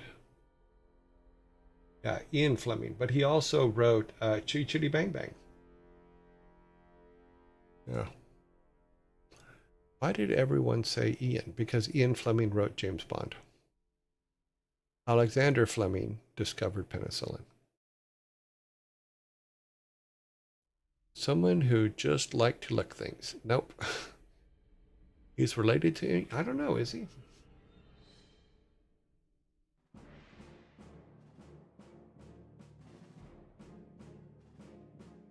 Ian Fleming, blah, blah, blah. Ian Fleming and Alexander Fleming. Let's see what it comes up with. Ian Fleming was a British author, James Bond, while Sir Alexander Thurman was Scottish. No, so they were not. They were not.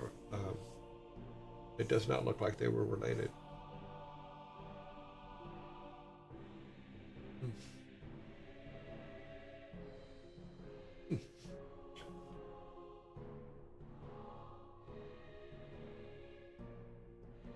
Based on what my quick lookup was, I don't think they were related.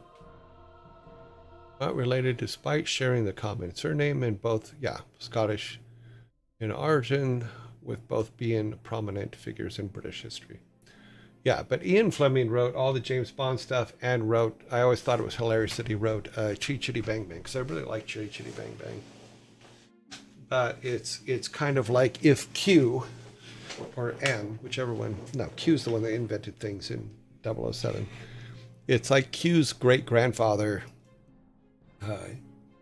making stuff. You guys should have 5. Okay.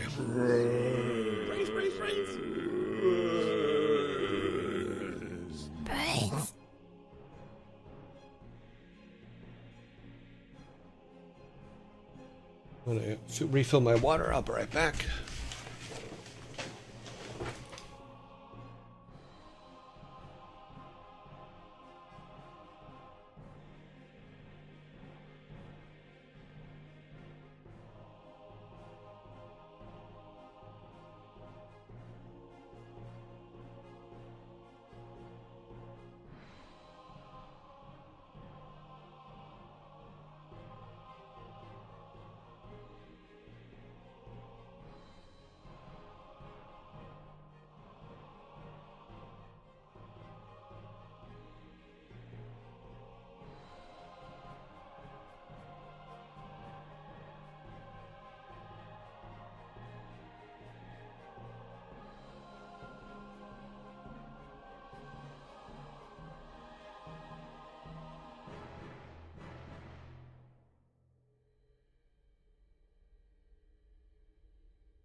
Okay, I'm back.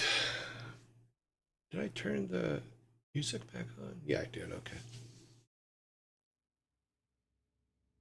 Oh, wow. Thank you. Thank you very much for the bits. We really are. Why are the bits coming up as tombstones today? That's funny. Rest in peace cheer. Okay, I didn't know that there was a rest in peace cheer. But thank you very much. There's 100 there. And then a bunch of them there. I can't tell. For the zombies. Oh, that's so sweet. Thank you, Admiral.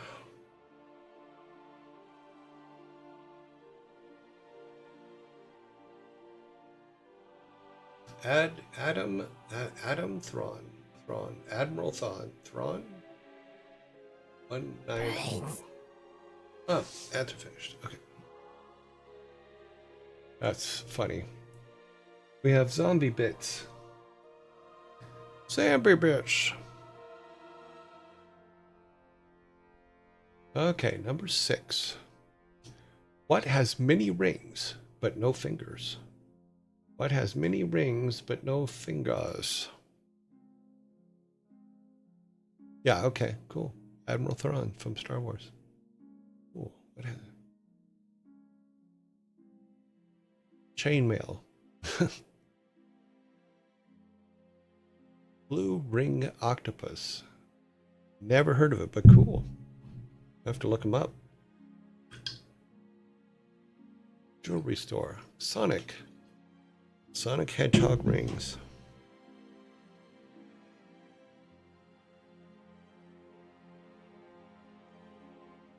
Jupiter and Saturn. A doorbell. We do have a correct answer. What has many rings but no fingers? A phone. Scry, you are correct. And you give your team their first 6-pack.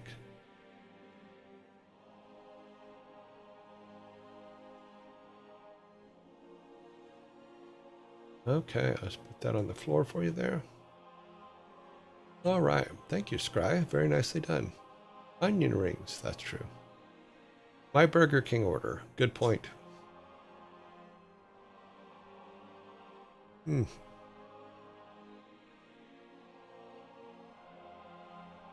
Alrighty, we are up to number 7. Yeah, we're gonna run a little late today. Number 7. Who plays Sophie in Mamma Mia? Who plays Sophie in Mamma Mia? Here I go again. Now I'm hungry. Ah, well, that'll do it, won't it? Mia Mama. Nope. That is not the name that I'm looking at. Wata.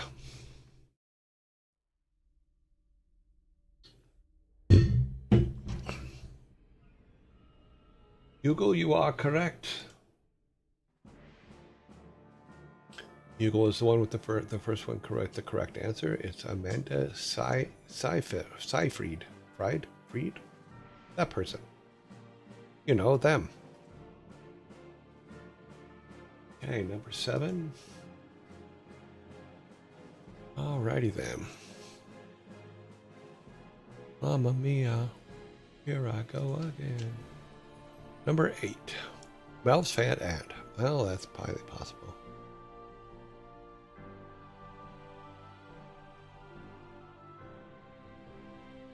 Oh, it's like the old saying is, the camera puts on 10 pounds. And the old joke is, well, how many cameras do you have on you?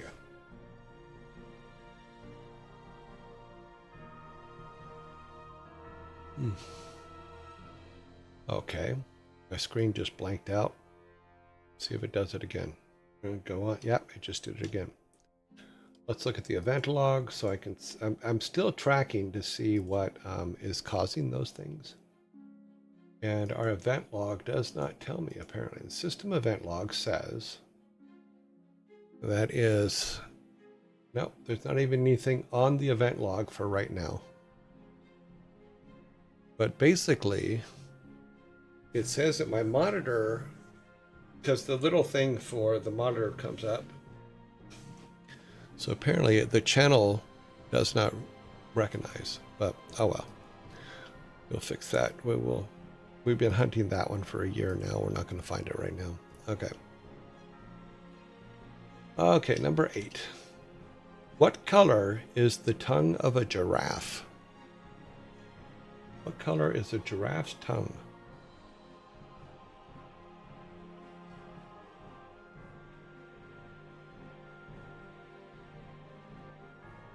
We've actually had this question before. There we go. Sneedling, you are correct. What color is a giraffe's tongue? It is purple. That is the correct answer.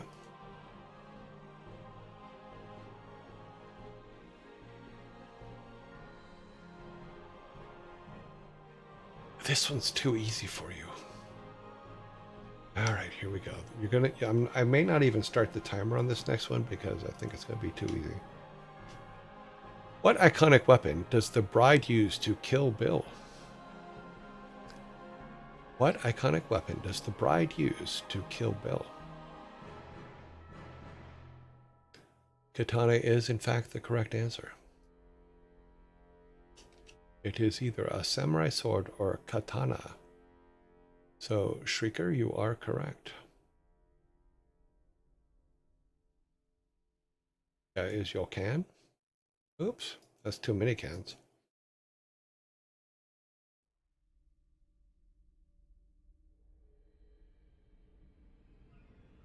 Her palm.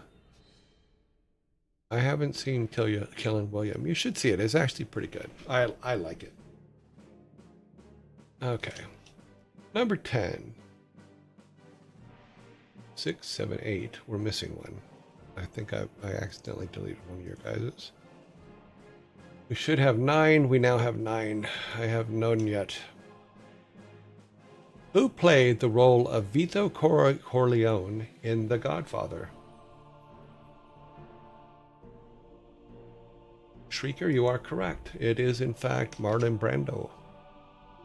It's funny that he played Vito Corleone, but also played Superman's father.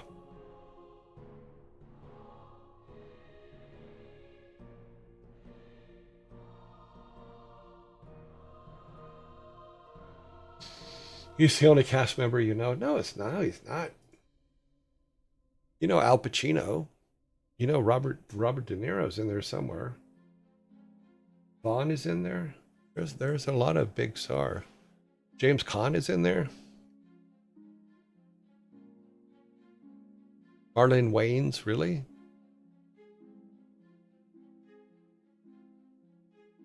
Okay, number 11. We do have 10 on the board. Here comes number 11.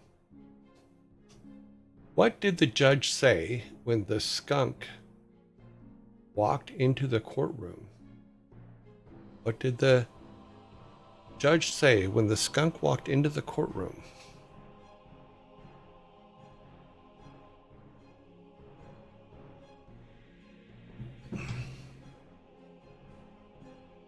I know you guys are going to figure this one out.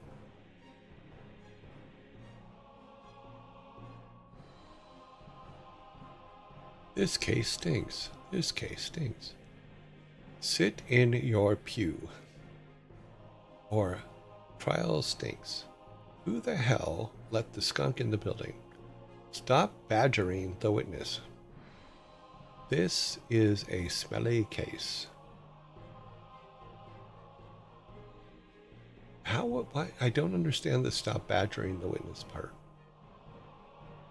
Because a skunk is not a badger. We don't need no stinking badgers.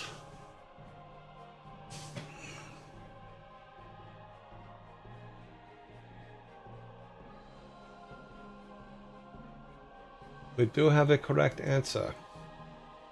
With 5 seconds to spare. What did the judge say when the skunk walked into the courtroom? Odor in the court. Odor in the court. That is the correct answer. Odor in the court. Spelt the correct way, too. Yeah, we know.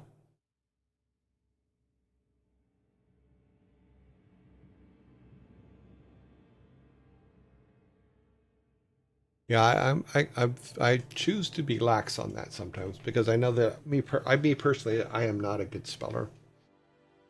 If I can make out what it is you're trying to say, I usually give it to you guys. Okay. What did the judge say when the skunk walked? We just went backwards. We shouldn't have gone backwards. Going to number 12.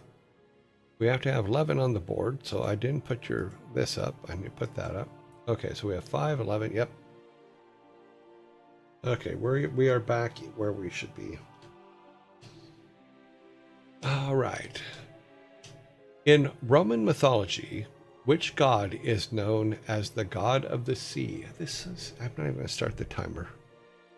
Thank you. Thank you, Shrieker. You are correct. It is, in fact, Neptune.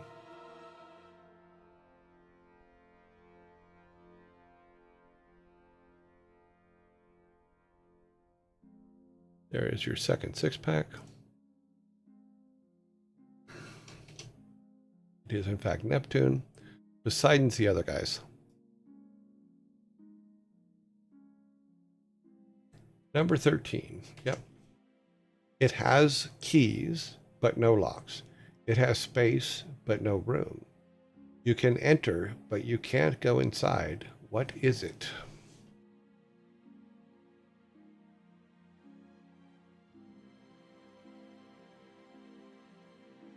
Shrieker, you are correct.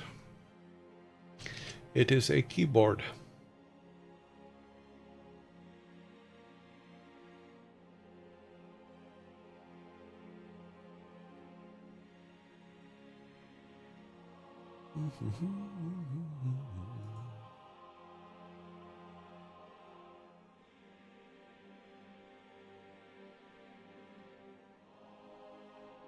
Okay, I would not be able to answer this next question. It is a pub quiz question. Here we go. Number 14. Where does Julia Roberts' character go in Eat, Pray, Love? Where does she go?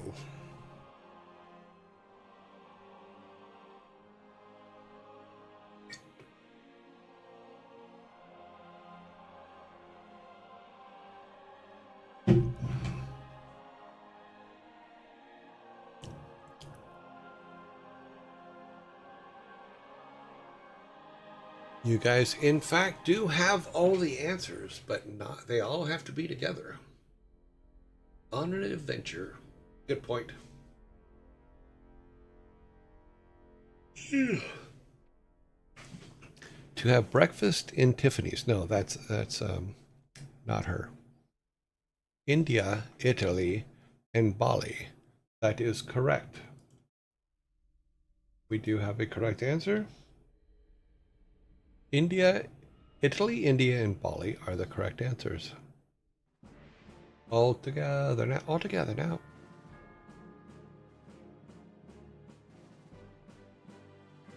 Okay, India, number 15.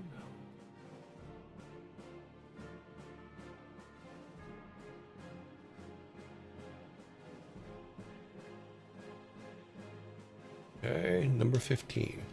How many hearts does an octopus have?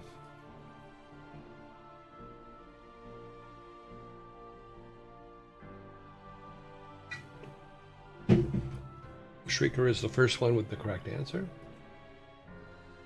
It is in fact 3. Give you your can. I think you guys are going to completely blow me out today. Yeah, pretty much looks like it. All of them. Cute. Ah. We have a question for the British people that they're gonna.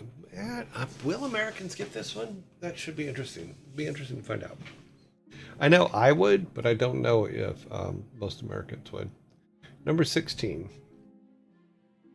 Who hosts the UK TV show 8 out of 10 Cats? Shrieker, you are correct. It is in fact Jimmy Carr. Jimmy Carr is the correct answer.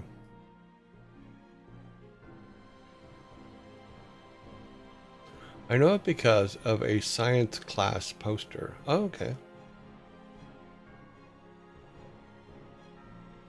Not to be confused with Jimmy Carrey. That's true. I'm sorry, 8 out of 10 cats. There's a whole series of British TV shows that are run and hosted, but not just hosted, but the people playing are British comedians. So they have 8 out of 10 Cats, which is the main show, but they also have, there's a very popular show called Countdown in the UK, and so they do 8 out of 10 Cats does Countdown. Geppetto's puppet. Well, if you ask Sean Locke, he would agree with you on that Jimmy Carr is Geppetto's puppet. But if you can find any of the 8 out of 10 cat shows, they're very funny, and it's all the British comedians that do it, and it's absolutely hilarious. I really, really enjoy them.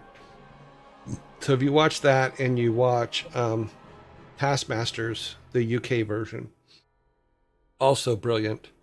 The Lie to Me is a good one. IQ or QI, whichever one, I forget what it is, but I think it's IQ. That's a really, really good show. They're also on YouTube. Yes, they are.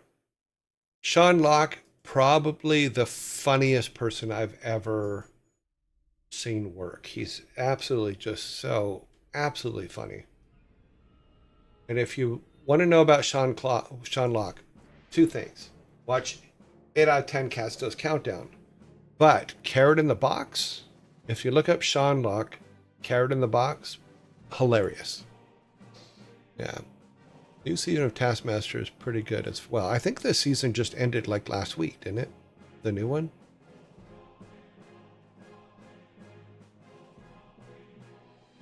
Sean Locke is consistent every single time. Yeah. Yeah, I'm waiting because it won't get here for a little while. It just ended. This season just ended, so. I know they tried to do it in the US and it was not good. Did not work out well. Okay, so we should have 16 on the board. We have 16. Here comes number 17. What is the main ingredient in bread?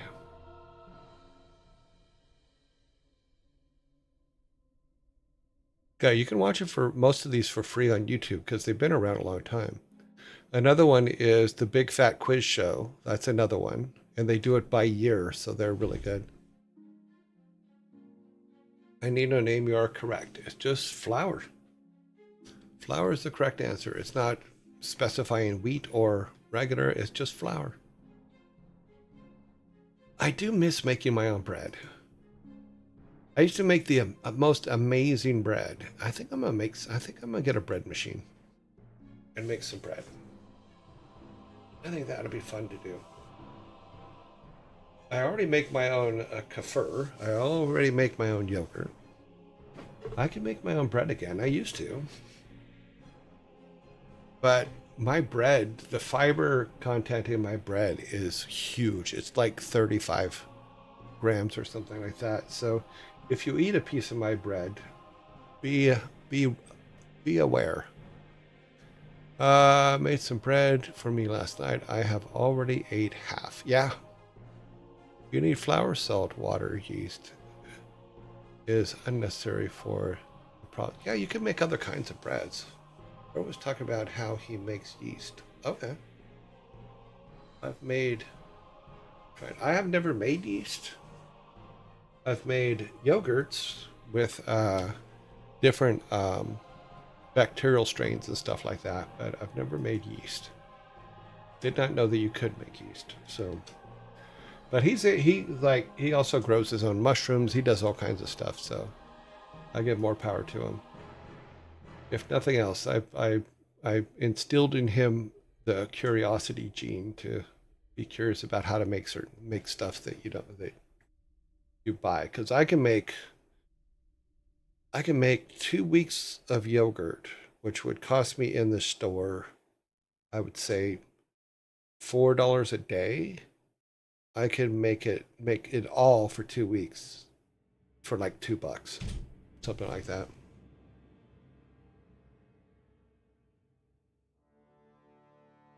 Dr. Pepper bread. I've heard about that. I don't know if I would ever do that, but you can flavor bread with anything. All right, number 18. Do we have 17 on the board? We do have 17 on the board. Number 18. What did the gecko transform into once he got on the computer screen? This is brought to you by I Need No Name.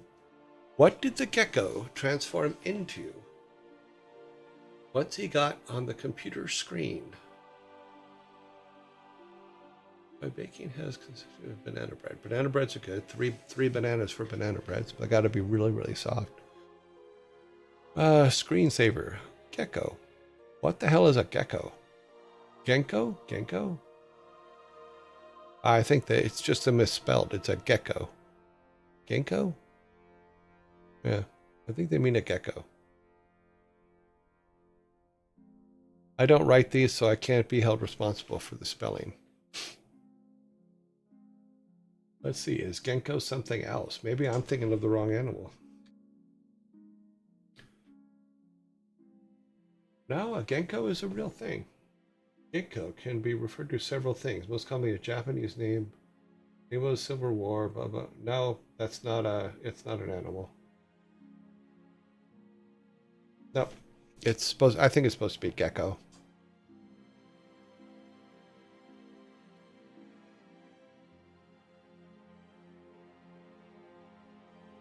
We have confirmation that it was a typo.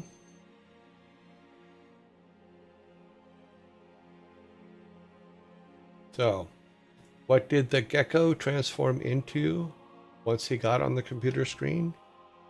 He transferred into a monitor lizard. Oh, it did it again. Transferred into a monitor lizard. A monitor lizard. Do we have that up here? Oh, what's that gecko? I think it meant a gecko. Transferred into a monitor lizard. So I need no name. You need to check your spelling. Because I missed that one. But it ruins your streak for the day. Just saying. Transferred into a monitor lizard. You guys were so close. Just 2 away. Can we throw them out the window? The monitor lizard? Probably. It was a terrible joke, not even a pun. You should be ashamed. No, we shouldn't. It's fine. You know, you have a problem, submit jokes. We'll read them. We'll let people review your jokes. Didn't you say we get forks? Yes, you do. You do get a fork for that because he did. There's your fork for I Need No Names joke submission. We do have zombies. And then we will do the very last. No, we have 2 left. Yeah.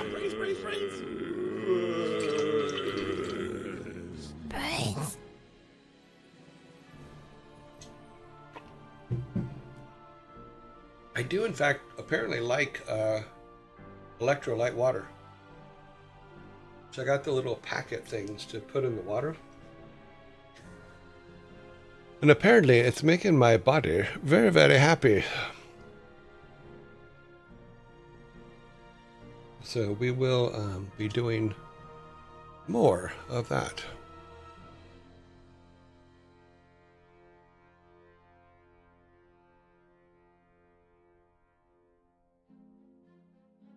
So I don't know if I think I told you guys this, but my I wanted to make chocolate covered nuts and stuff for the and fruits, little fruits to use for snacks here.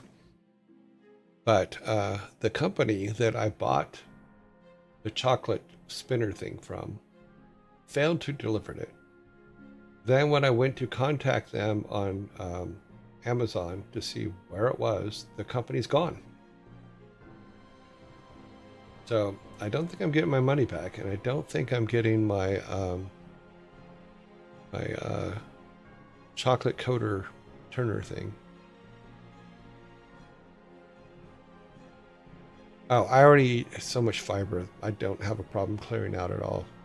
But it's only going to be probably a half a pack a day for the electrolytes.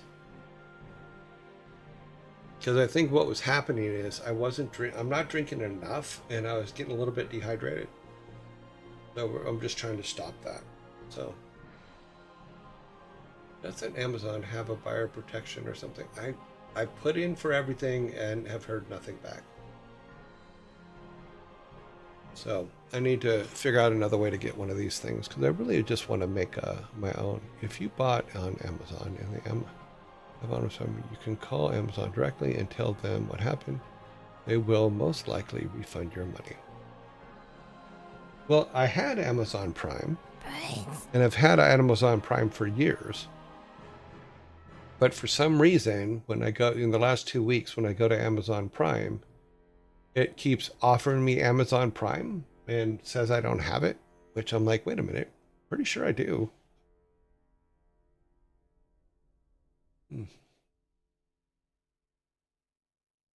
Yeah, that's what I'm learning. Is just fulfill products that are delivered by Amazon. So I don't know what happened. Did you get logged out? I logged back in. So that's all, because everything else is working. All my address is in there and all that other stuff. It's just not doing that Prime thing anymore. And I need to check my bank accounts and make sure that Prime is still active. But who knows? I'll get it worked out. That's what I do. I recommend only buying Prime. Yeah. It's a good idea. I had the same thing happen once in the UK, but it's because there's a delivery company in the UK that used to be called Hermes, and then they renamed it something with an E. I don't remember what it is, but they're just terrible. There was a couple times that I got to the point where it's just like, okay, If they've used Hermes to deliver it, it's not coming. And then I found out that Joe Lysick is the comedian. Joe Lysick actually did a whole routine on the fact that they don't deliver anything. Yeah, Every, yeah, they're Hermes, and I think they changed their name because Joe Lysick, the comedian, did a whole like half-hour show on how terrible they are. You know, but it cracked me up. Yeah, not herpes, Hermes with an M. Didn't he dress up as a fairy and deliver himself in a box? I think so. He is quite the weird dude. Very funny. Huh. Hermes got bankrupt and swallowed by another company, and then became as bad as Hermes. Yes. It is hilarious. Okay, let's go on to number 19. Let's see, do we have the right amount? Okay, 18 is what we do have. All right. What two periodic elements, when combined, heal? Which two periodic elements, when combined, heal? Michelle, you are correct. It is, in fact, helium and aluminum. It only fixes light sicknesses, though. Just saying. You are correct, though. You guys now have 18, and I have 1. Yeah, it was when Hermes was the one delivering, there was a basically 10% chance that you'd actually get the delivery in the UK. And then when they switched to the new company, I'm like, oh, okay, well, I'll give them a chance. Nope, just as bad.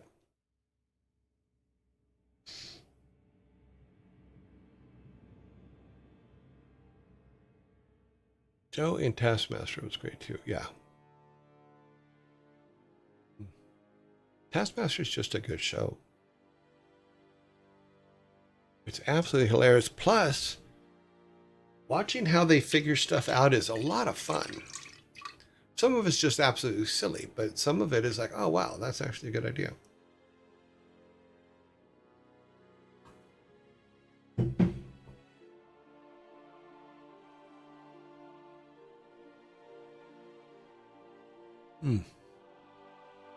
Number 20, our very last question today. What is the capital of Guyana? What is the capital of Guyana?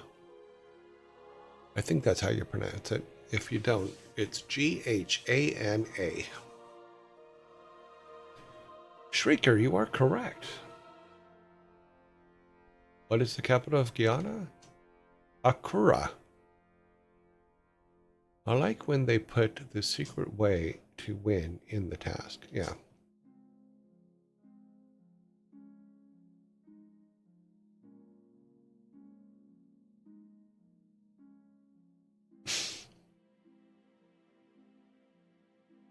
That was really quick, Shrieker.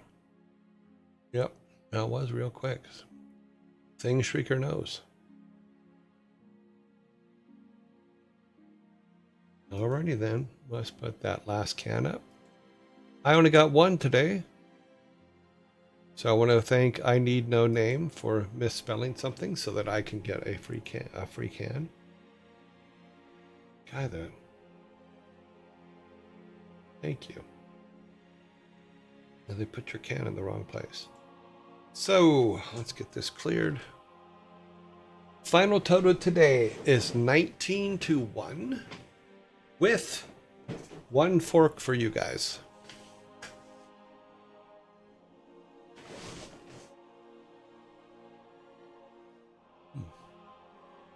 Are you from South Africa? I am not. Is Shrieker from? I think Shrieker is UK. Somewhere in the UK or EU. Yeah. Don't know.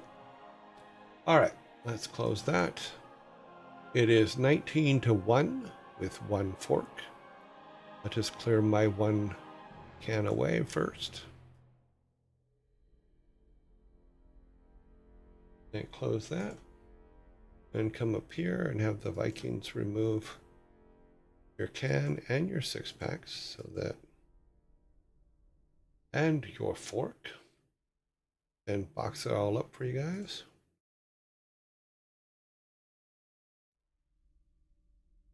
But cool. Let us go back to the house. And now, yeah, we're running way late, but that's okay. We'll do we're still gonna, we may not vote today just because of time.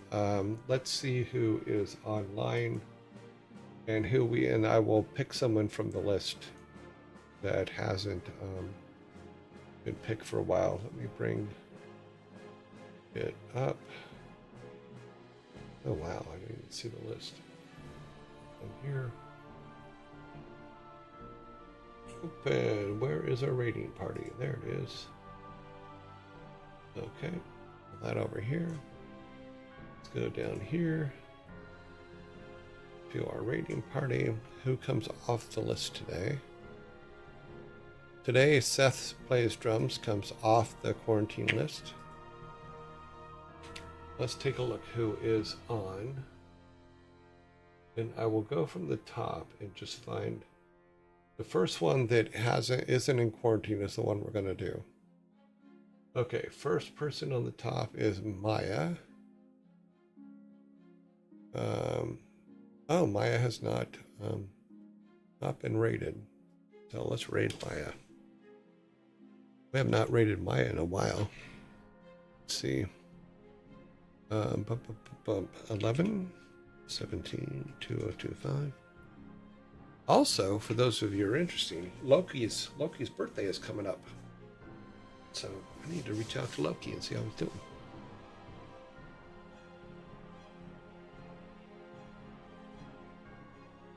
Goodbye, Shrieker. Okay, we're going to raid Maya. See if they're still on. Yeah, she is there. It looks like she's talking to someone about parrots. Oh, it's a song. Okay. We're going to go ahead and raid her. You can put all the possible raidees on a wheel and spin them. I don't have a wheel. I can do that for next time. What is that? Yes, don't be a Thor. I'm kidding completely. What do you mean? I don't know what that means, but okay. You can put them on. Calling Loco. Oh, no, he called me this year. He did a good job. He called me on my birthday. So, it is 100% fine. So, let me build the raid. We're going to build that raid. The raid is building. It is 1, 8, 10, 14, 20, 23, 27. 27 people raiding Maya. So I will see you guys all tomorrow at the regular time and we'll do the regular show. And thank you very much for coming and hanging out with me today. And thank you all for all the subs today and the bits and stuff. It really does help keep us being able to do this. So thank you very much. I will see you guys all tomorrow. And you are off and running.